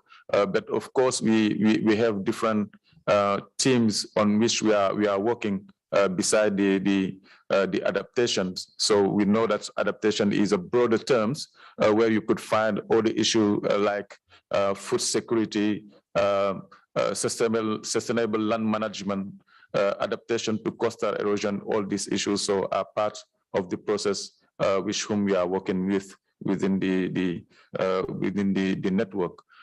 So sometimes we organize in terms of activities, workshops to link up with local communities, because some of the members of member organization are supporting local communities. For example, our case, when we had this project adaptation project to coastal erosion in Senegal, we were supporting the CBOs that was executing entity within Senegal. So this kind of experience or expertise is brought in the local communities, and then we contribute also to enhance the information because there is a need to strengthen the information and also the knowledge sharing. Thank you very much, Emmanuel. Now let me turn over to Ola. Ola, the floor is yours. Thank you very much for the question. I will cover the topic. So for the Eastern Europe, I would say, as I mentioned, the mitigation has been more of a priority. So the first that came to my mind was, of course, like small-scale community-based renewable energy, just transition, but also natural protection as well, like talking forests, wetlands, which have been damaged a lot during the past decades, and also natural parks conservation. Again, about Eastern Europe is the adaptation and natural-based solutions in the cities and local communities. So we have quite, I would say, quite strong network of cities And in Ukraine directly is the coastal territories as well, the adaptation due to the sea level rise and erosion. And the common topics for Eastern Europe and Central Asia, I would say sustainable water usage, definitely including the usage of water within energy infrastructure, but also agriculture and sustainable practices for small farmers as well.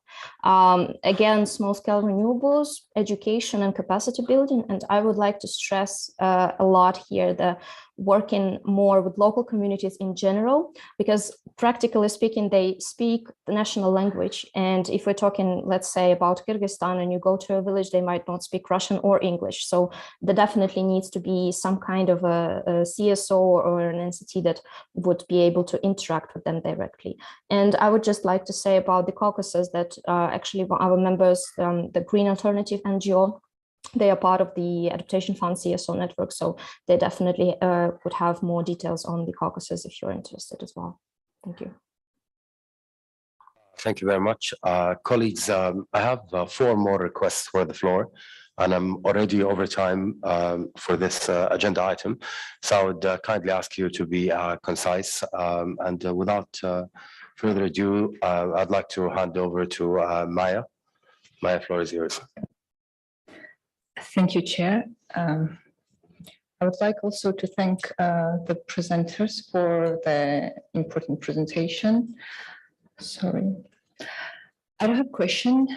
Just I would like to echo the statements made by our CSO member, Olga Boigo, and remind ourselves that while we're meeting here very close to us, there is a terrible war, which was declared about 1.5 months ago by the Russian Federation as a special military operation.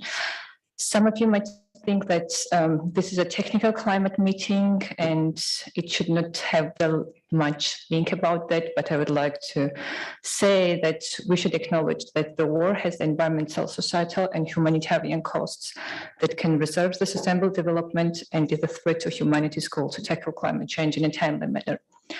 I would like to express the grave concern at the reports of attacks on the civilian facilities, such as the residents, schools, hospitals, and civilian casualties, including women, older persons, persons with disabilities, and the children. Recognize that so-called military operation of the Russian Federation inside the sovereign territory of the Ukraine are on the scale that the international community has not seen in the European decades. It's a clear violation for the international law, and the urgent actions are needed to save the generation from the savage of war. And finally, I would like to express full support to our fellow colleagues from Ukraine who have to defend their homes. Thank you, Olga. Thank you, Maya.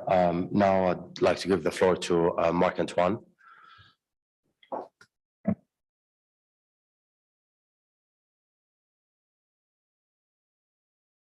Je vais intervenir en français rapidement. Merci aux 2 intervenants pour leur présentation et pour les réponses qui ont déjà été apportées. Le réseau des ONG de l'adaptation est un réseau extrêmement intéressant depuis 12 ans, comme ça a été dit, soutenu par l'Allemagne, merci, et a été un pourvoyeur, un stimulateur d'idées très utiles pour le conseil du fonds qui, dans une grande partie, a adopté toutes les suggestions qui ont été proposées par ce réseau. Je ne reviens pas là-dessus. Au cours de l'exposé qu'a fait Emmanuel, il a cité 3 fois le concept de perte et dommage. Et on a vu que le concept d'adaptation est un concept qui a évolué qui évolue en permanence.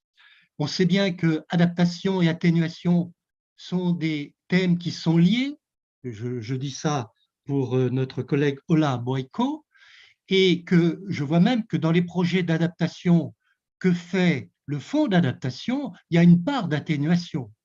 Donc ma question est, comment, Emmanuel, voyez-vous le lien entre ce que fait aujourd'hui le fonds d'adaptation et les notions de perte et dommage?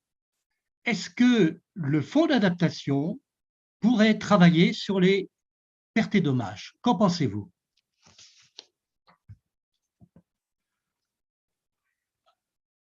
Thank you very much, Marc-Antoine. Now I'd like to hand over to Eddie from Senegal. Merci beaucoup, Monsieur le Président. Je commencerai d'abord par féliciter le président sortant et son équipe pour le travail qui a été déjà abattu. Et je vous félicite de votre élection. Je félicite aussi mon collègue Emmanuel pour sa présentation. Je vais être très bref parce que j'aimerais un peu comprendre, est-ce qu'il y a des, dans les recommandations que vous venez de présenter, vous demandez à ce que le secrétariat et le fonds vous appuient, que ce soit au niveau matériel, pour déjà vous permettre d'être un membre permanent pour assister aux réunions du fonds, et aussi par rapport à vos activités. Donc, est-ce que dans le mandat du fonds d'adaptation, est-ce qu'il y a des aspects légaux qui puissent permettre au fonds d'accéder à ces recommandations et à cette requête, premièrement?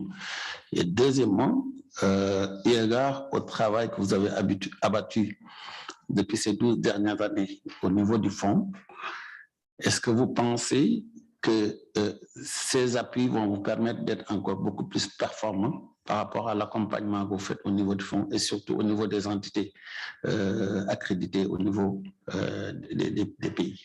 Voilà, je vous remercie.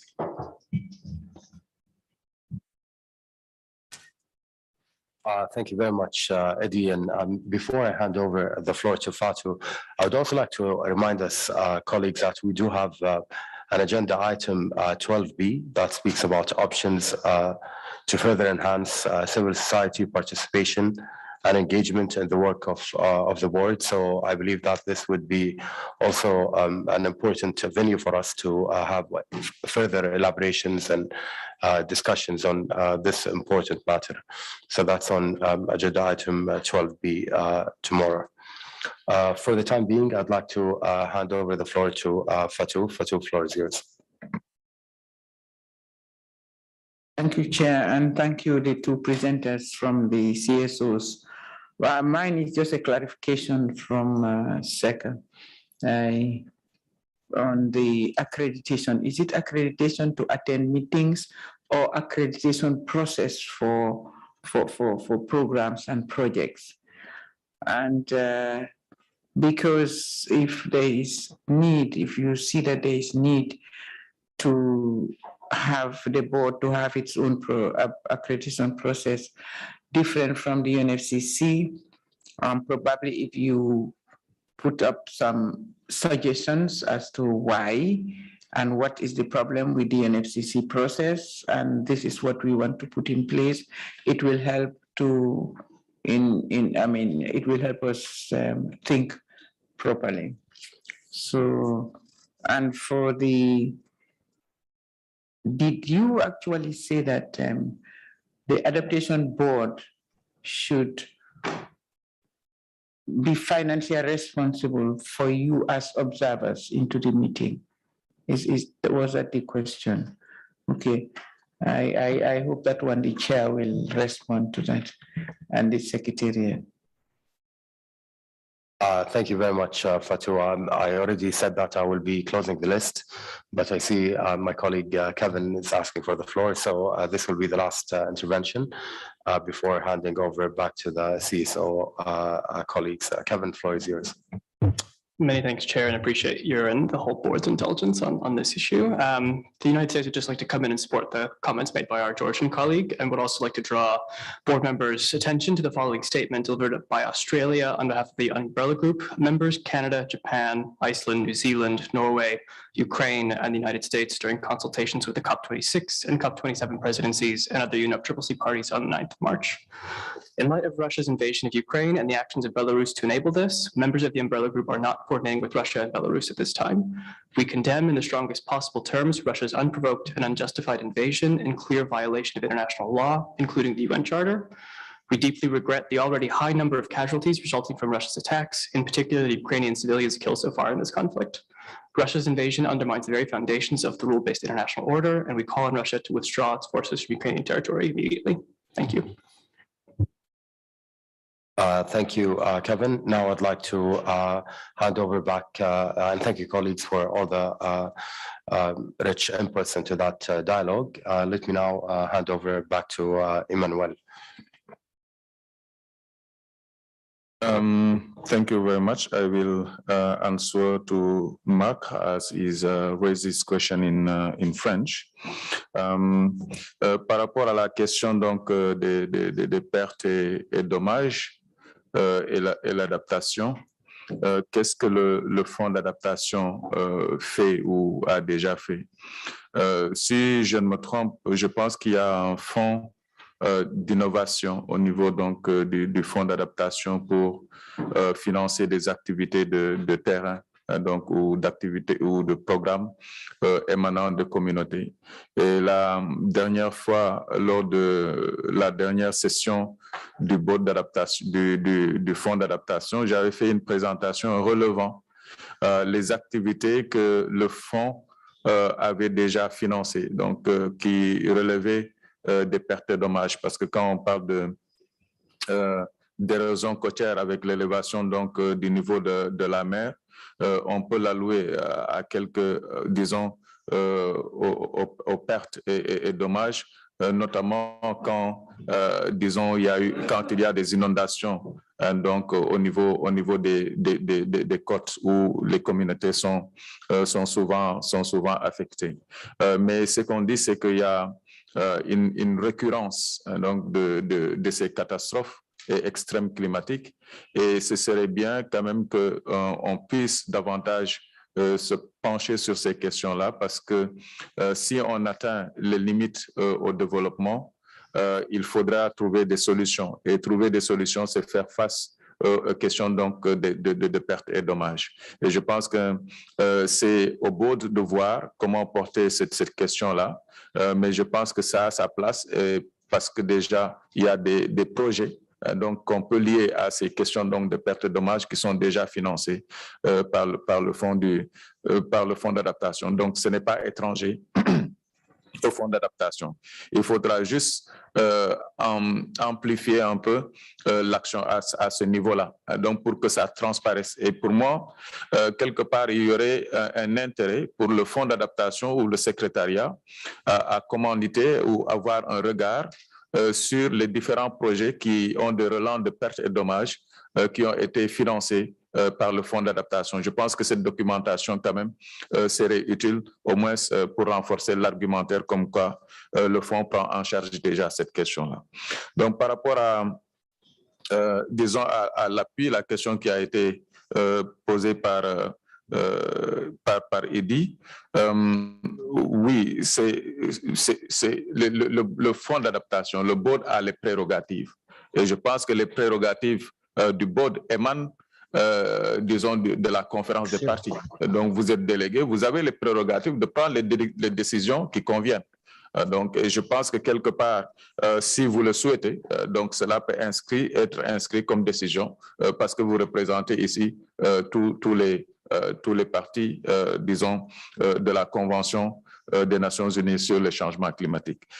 Et je pense que quelque part, oui, cet appui devrait nous permettre d'être beaucoup plus performants. Si on regarde, par exemple, ce qui a été fait au niveau de la région Afrique francophone, parce qu'on a eu à organiser quand même des ateliers et à appuyer, disons, des entités nationales accréditées sur le plan advising, c'est-à-dire conseil, mais la remontée d'informations par rapport au suivi indépendant, c'est-à-dire des projets qui ont été mis en œuvre au niveau terrain, a permis aussi au board d'avoir des renseignements, de même que le secrétariat, donc des renseignements donc différents de ce qui est souvent soumis par les entités accréditées. Donc avoir ce regard-là, disons, indépendant, à mon avis, est assez important, surtout pour mesurer les impacts qui sont, disons, de ces projets au niveau pays. Et quelque part, c'était un des principaux rôles donc du fonds du réseau, c'est-à-dire de pouvoir suivre les différents projets donc, qui ont été approuvés ou financés par le fonds d'adaptation afin de s'assurer que les financements bénéficient directement aux populations les plus vulnérables, parce qu'il ne faut pas oublier que les premiers financements proviennent du share of proceeds, donc de MDP. Et vous connaissez mieux que moi les objectifs qui étaient fixés dans ce cadre-là. Donc, par rapport à l'accréditation, c'est l'accréditation pour related to the FATU question, it is about accreditation to attend meetings.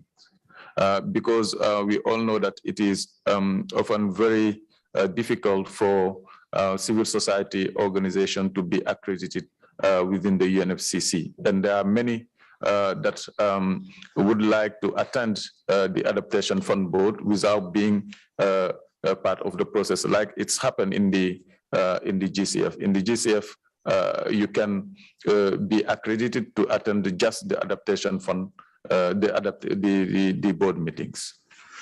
So I think these are the question that was addressed to us, considering that what was said previously or lastly is mainly statement. I think you understand what I mean there in terms of Ukraine and Russia. So I don't have any answer on that. Thank you very for much. me, it was that was statement. Okay, thank you very much, Emmanuel, and thank you for your thorough replies and to the questions that were put forward by board members. Now I'd like to move to the second CSO representative, Ola. Ola, floor is yours.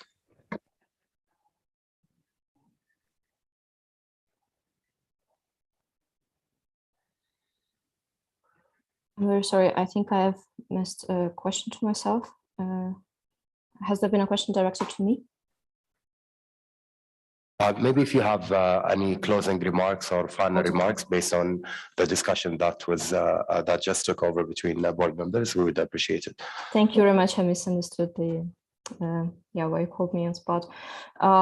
I actually appreciate, and I haven't expected, to be honest, for the war to be mentioned so many times in this meeting. I want to say that my words about the strength of civil society and it being so important are not based on the theory. It's based on what I have seen working in the region of Eastern Europe, Caucasus, and Central Asia, where I would repeat that the civil society is in very difficult conditions. But now being a Ukrainian and seeing how the strength and how the ability to organize for the civil society has helped actually in so many ways and made us famous, I would say, then I cannot stress it enough how important it is to engage civil society, to help them become stronger if they cannot find opportunities within their own countries sometimes, to help them find these opportunities outside and to actually engage them with the civil society of other countries. And this is partially what we do in the network where we have similar backgrounds as countries. And this is what I hope you will also do with us. So thank you very much for your support.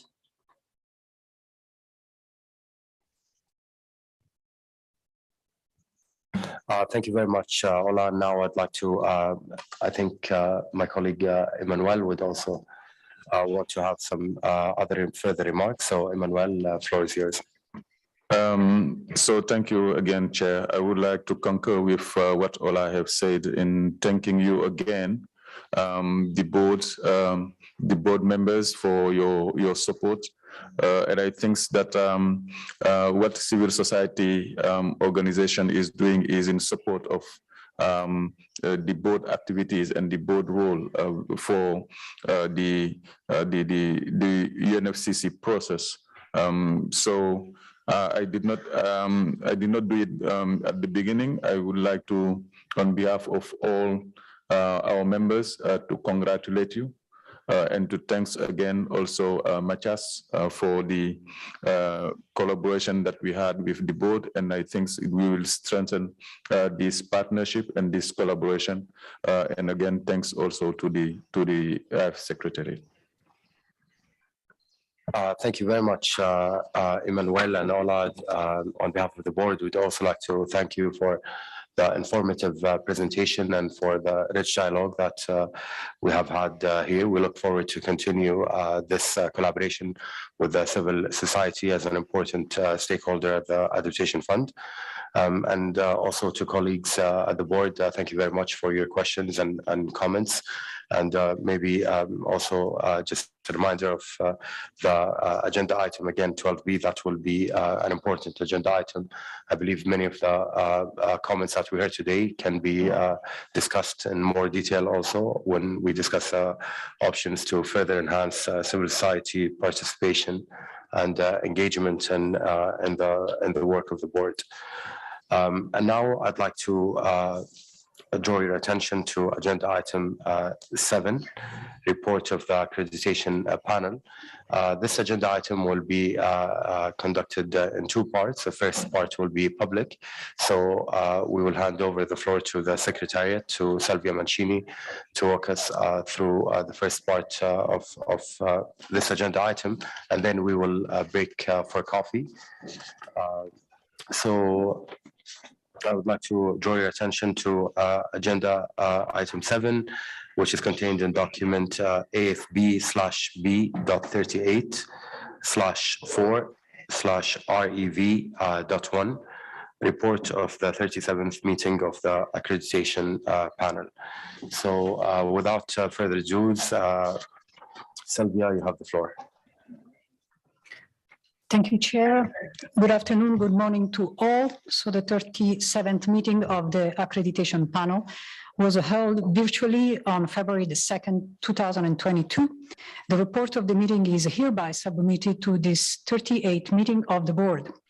I am just going to give a general trends of accreditation and re-accreditation. With regard to accreditation, during the period from October 1st, 2021 to 30 March 2022, the accreditation panel recommended for accreditation under the fast track process, the Caribbean Community Climate Change Center as a regional implementing entity of the fund. The report of the accreditation panel is included as Annex 1 to document AFB B38/4-1 for the consideration and decision of the board. As a date of this report, the total number of accredited implementing entity amounts to 56, 34 NIEs, 8 RIEs, and 14 MIEs.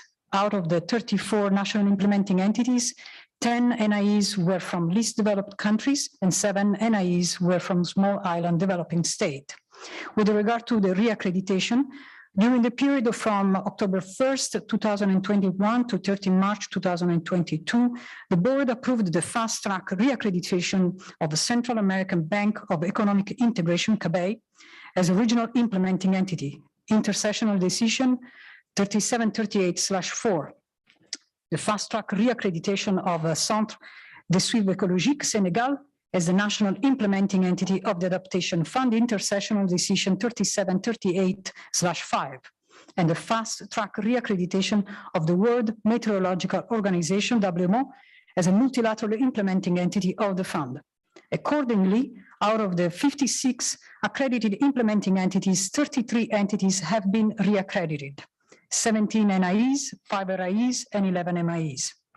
With respect to the geographical coverage for the 34 NIEs and the 8 RIEs, 15 entities were from Latin America and the Caribbean, 15 were from Africa, 11 were from Asian Pacific, and one was from the Eastern Europe.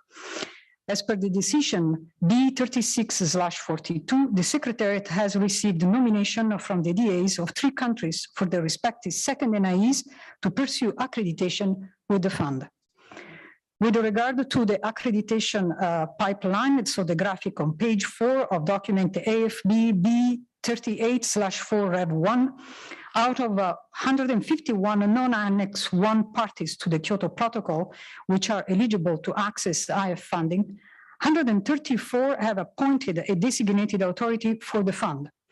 As 34 countries have an accredited NIEs, this number has been excluded from the 134, leaving 100 countries which are immediately able to pursue accreditation with the Adaptation Fund. As of the 37th meeting of the panel, the total number of accredited implementing entities amount to 56. As a 37th meeting of the panel, 14 accreditation application, 11 applicant NIEs, 2 applicant RIEs, and 1 applicant MIE were under panel review. Out of this number, 1 RIE application is under the track process, fast track process, RIE 8, in accordance with board decision B25/17, NIE 18, NIE 66, NIE 113, NIE 142 are in the streamlined accreditation process. Accordingly, with regard to the reaccredited entities, out of the 56 accredited implementing entities, 33 have been reaccredited. The reaccreditation application under the panel review. As of the time of the 37th accreditation panel meeting, 15 reaccreditation application, 8 NIEs, 2 RIEs, and 5 MIEs were under review. NIE 4, NIE 16, NIE 34, NIE 54, NIE 61, NIE 69, NIE 75, NIE 80, RIE 01, RIE 10, MIE 2, MIE 3, MIE 7, MIE 9, and MIE 11. In accordance with the board decision B28/38, the reaccreditation application of NIE 75, NIE 80, RIE 10, MIE 2, MIE 3, MIE 7, MIE 9, and MIE 11 are in the fast track reaccreditation process.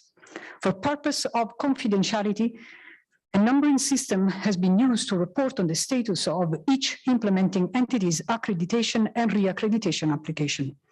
The name of the IE applicants and all application and relevant information retained as confidential have to be kept confidential until the applicant is accredited, in line with the rules and procedures of the board and the fund's open information policy. This information was presented as confidential document AFB B34/4/1. In addition to the application reviews, the panel discussed the following issue to improve efficiency and effectiveness of the accreditation process. First, lesson from the continuous process of capacity strengthening implementing entities through reaccreditation to the adaptation fund.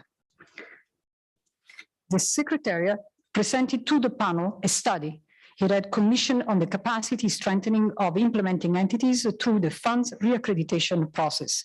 The study looks at the lesson learned from the reaccreditation process, as well as ways in which the fund's implementing entities have maintained competencies and developed new ones prior to and during the reaccreditation process. The Secretariat provided an overview of the structure of the study, which the objectives and the methodology and the key findings, and the study has now been published. Effectiveness and efficiency of the workflow. The Secretariat updated the panel about the ongoing work to reinforce and improve the efficiency and effectiveness of the workflow, the fund's online platform for the reaccreditation process.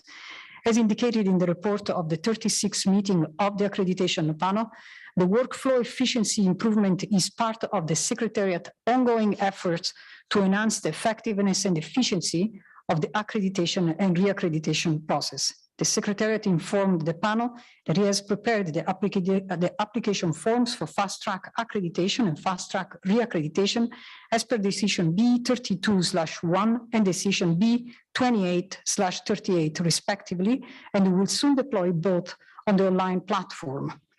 The next accreditation panel meeting will be held on 7-8 September 2022, and the format of the meeting will depend on how the COVID-19 situation evolves.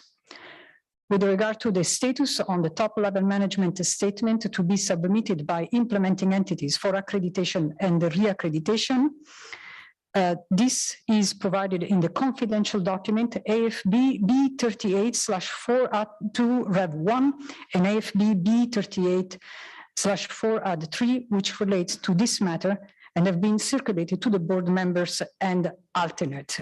And this will be dealt at the closed section. So I read out the AP recommendation for the fast-track accreditation of the Caribbean Community Climate Change Center as a regional implementing entity of the Adaptation Fund. Having reviewed the fast-track accreditation application of the Caribbean Community Climate Change Center, the accreditation panel recommends that 5C be accredited as a regional implementing entity of the Adaptation Fund. And we would be happy to elaborate or clarify any of the points in the report and to provide further information as necessary. Thank you, Chair. Thank you very much, Sylvia, for that informative and thorough presentation. Colleagues, I'm opening the floor if there are general comments or questions to Sylvia. But then after that, we will be stopping for a break of 30 minutes, and then we will come back to a closed session. And apologies for observers, we will let you know once we will open the session.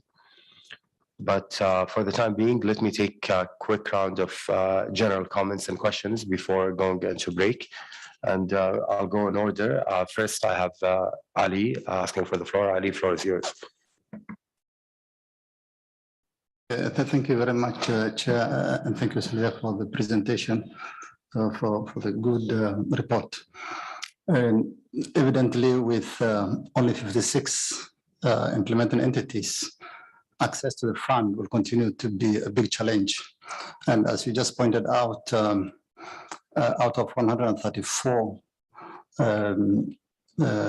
countries that have eligibility, only 34 have national implementing entities. And therefore, the pressure will be on the 14 multilateral implementing entities and the few regional ones. As usual, the fragile and conflict-affected countries will continue to be relegated to the backseat because the multilateral implementing entities will give preference to where there is some relative peace and so forth. So again, I just want to emphasize and encourage the Secretariat to continue with targeted interventions to encourage and support accreditation of NIEs. With regard to the specific request to the board about the Caribbean one, we congratulate them, and I think they deserve to be accredited as a regional implementing entity. Thank you. Thank you very much, Ali. I would now hand over the floor to Kevin. Great, thank you very much, Chair. I think I'd like to echo many of Ali's comments, in fact, and really welcome the excellent continued work of the accreditation panel, and very much looking forward to chairing that panel in 2022. I think we're encouraged to see a growing percentage of entities that have been reaccredited to the Adaptation Fund, but note that there are still quite a few organizations who have not yet completed that process. So in fact, I'd like to echo, in fact, Ali's question about not only encouraging the application of new accredited entities, particularly national implementing entities, but how are we assuring that accredited entities which are in the process can complete that reaccreditation successfully? I think we'd also be interested in understanding a little bit more about how currently accredited entities are submitting project proposals for funding, because of course accreditation on its own is useful, but the goal here is to get projects into those organizations as well. So additional information on that would be helpful. Another general consideration that I think we can talk about more in the session tomorrow about linkages with the GCF and others. I wonder if we're considering opportunities to continue to further align or streamline the accreditation process, including by aligning with the GCF's process, but perhaps that can be parked for later on, but at least wanted to flag it here. And then lastly, specifically on the accreditation of the Caribbean Community Climate Change Center, I think we're very supportive of that accreditation as well, noting the important link between climate information and adaptation, and in particular, the importance of doing this kind of work in the Caribbean specifically. We've done a bit of work with this organization in the past, and we understand them to be a key regional institution that's been an excellent model for how climate data, information, and services can link with helpful policy and actions to produce effective adaptation solutions on the ground. So it's a very supportive of their accreditation as well. Happy to stop there. Thank you. Thank you, Kevin. Now I'd like to give the floor to Maya. Maya, floor is yours. Thank you, Chair. Thank you for the presentation. Also, I have one general comment and one question. Looking at the reports and the part on the status of the applications under the review, which, as I understand, is the reaccreditation process, right? The entities. So it seems that still there are some delays with observed with the number of them. I would have a question, and this question is linked to the points that mentioned by US. If we know how active were those entities during the accreditation periods, whether in terms of the pipeline, and whether in case of the prolongation of the reaccreditation process, adaptation fund pipeline might be affected somehow or not. And my second point also is related to the accreditation policy in general, as there are the number of strong organizations on the ground in the developing countries who are really lacking access to finance, while the adaptation fund finance channels could really make the paradigm shift on the ground there.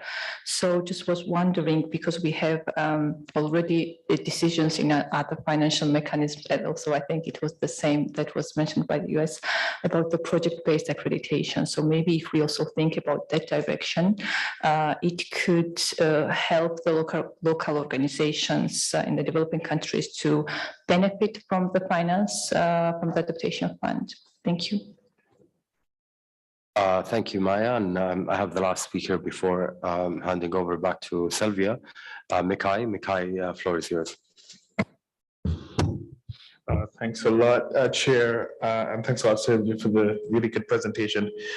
Just want to echo Ali's comments on fragile states. And I think it's a very important point, and it would be good to have some dialogue on how that could be actually solved, and noting what was said about multilateral implementing entities, not necessarily one just going there, and how can we actively try and get national implementing entities accredited to the GCF. And I'm sure the Adaptation Fund Secretariat has been doing a good job, but I think how we can augment that so that we do get adaptation action on the ground in those states is quite important. So I look forward to engaging with Ali on that, and I hear him loud and clear on those points.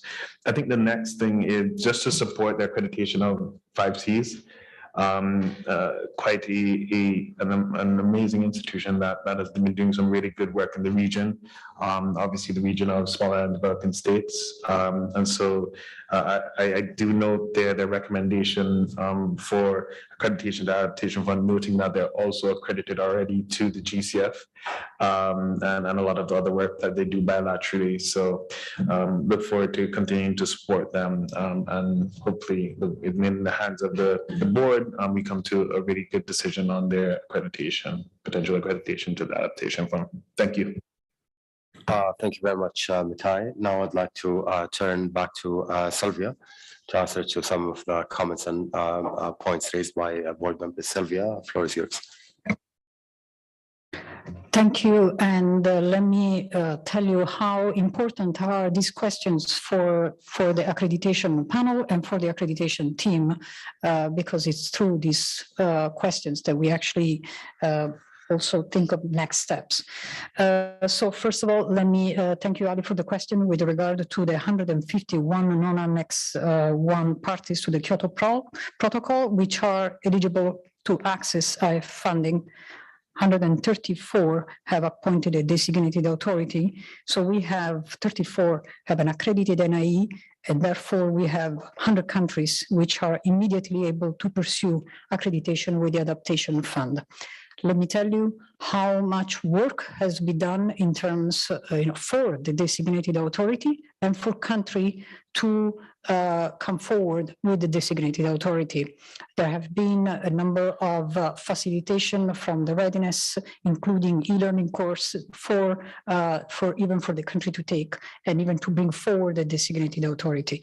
So we can say that the work continues, and we are very pleased of the number of the 100 countries which are immediately able to pursue accreditation with the Adaptation Fund. Now, of course, the access to the Adaptation funding does include other routes, so not only the direct access, but does include also regional implementing entities and multilateral implementing entities. And we have a very active, I would say, conversations with all parties to make sure that at any time they have an understanding, and I would say almost a friendly understanding on how actually to access those funding, not only through those windows, but also through all the other windows that have been implemented by the Adaptation Fund. Now, with regard to the accreditation of national implementing entities, that is, I think the number speaks by themselves. So we have, as you mentioned, and this also answered to Kevin's questions, we have 34 national implementing entity out of 56, and we have 17 national implementing entity reaccredited out of 33. So I would say the work that has been done with regard to direct access of national implementing entity continues to be absolutely key to the fund. And we see also that in the reaccreditation process. Of course, and this answers another part of the questions from Kevin, of course, the linkages with the Green Climate Fund, the operational linkages have also been extremely useful in terms of really facilitating this process. And we are now in conversation also with the Green Climate Fund Secretariat to have the fast track reaccreditation of their side, really making sure that it's already a benefit to the countries to be eligible to fast track reaccreditation if an entity is reaccredited with the Adaptation Fund, but there is ongoing work with the Secretariat between the two funds to make sure that that linkages really operates well. Now, also, I do want to go back to one of the main achievement as Matthias was mentioning, so the Secretariat has received a nomination from the DAs of 3 countries for their respective second NIEs to pursue accreditation with the fund. And this goes back to another question from Kevin. I believe the opening of a second NIE at the country level has also been extremely beneficial for countries and has been very much appreciated from the countries. Now, with regard to the questions of Maya on the reaccreditation delays, does that affect the accreditation pipeline? I would say no. I would say that there has been a lot of work that is taking to have a maturity in terms of the reaccreditation process. We have a very effective and functioning reaccreditation procedures, and that really indicates, really takes care of those delays, because it really has a very clear understanding of what happens if those delays are within the reaccreditation process. And I think because the reaccreditation procedures has been so clear, I think countries are very much aware of those delays. And we have been really working with the accreditation panel to ensure the constant conversation, I would say weekly, almost a regular conversation with the applicants to really avoid those delays. And so far has been successful because we have had a large number of entities being reaccredited with the fund. With regard to your question on the project-based accreditation, I believe that has not been a discussion at this board, but definitely this goes back to Ali's questions. There have been the access to the adaptation fundings does happen in different routes, including multilateral implementing entity, regional implementing entity, and the other fund flow not linked to the CAP. So I believe with regard to the proposed accreditation of 5C, we're very pleased to hear the comments, and I do have to say, there's been, from the accreditation panel, they were very pleased with the proactivity of IC in responding to their question. Thank you. Thank you very much, Sylvia, and thank you for your thorough responses to all the comments and questions. Before we go on break, I believe that there is one ask for the floor by Matthias. So Matthias, floor is yours. Thank you, Albara. I'm not going to ask a question, it's more a comment. Actually, first, I wanted to say that I think what Ali was referring to is a very important thing to look at conflict-affected countries, how we can get more of them accredited. And secondly, I would just like to raise the attention here again, how important the decision was in terms of accreditation, that we took a decision last year on raising the country cap, because what we, both in terms of accrediting new countries who has never been accredited, because of course makes more attractive to be able to know beforehand that you can make more projects. But also the fact that we were approaching a great number of countries who had already exhausted the limit. And the interest of re-accrediting then is, of course, not as big if you don't have a vision of when you will be able to access more means. And there were countries who had exhausted also, I mean, they had been into regional projects, national and learning projects, so they had done everything within the fund already. So this opens up for more re-accreditation, certainly. That was just a comment. Thank you.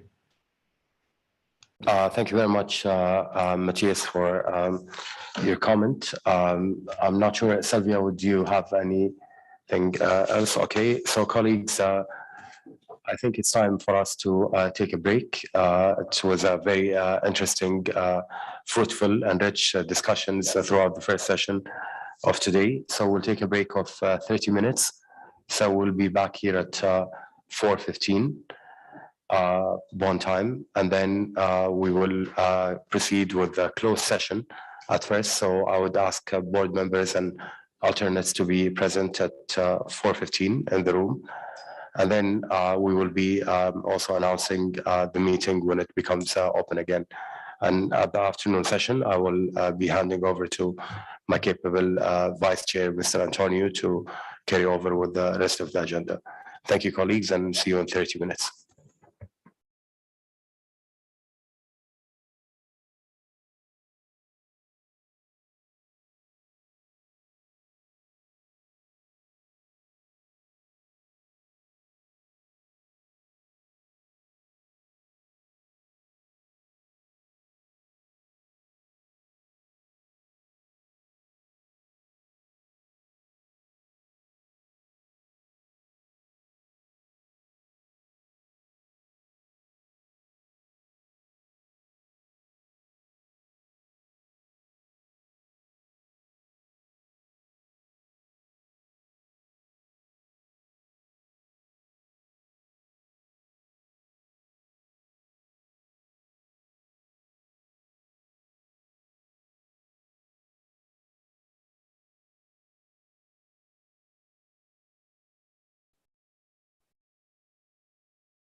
All right, colleague, good afternoon. Thank you for coming back. I think we can resume. We are following point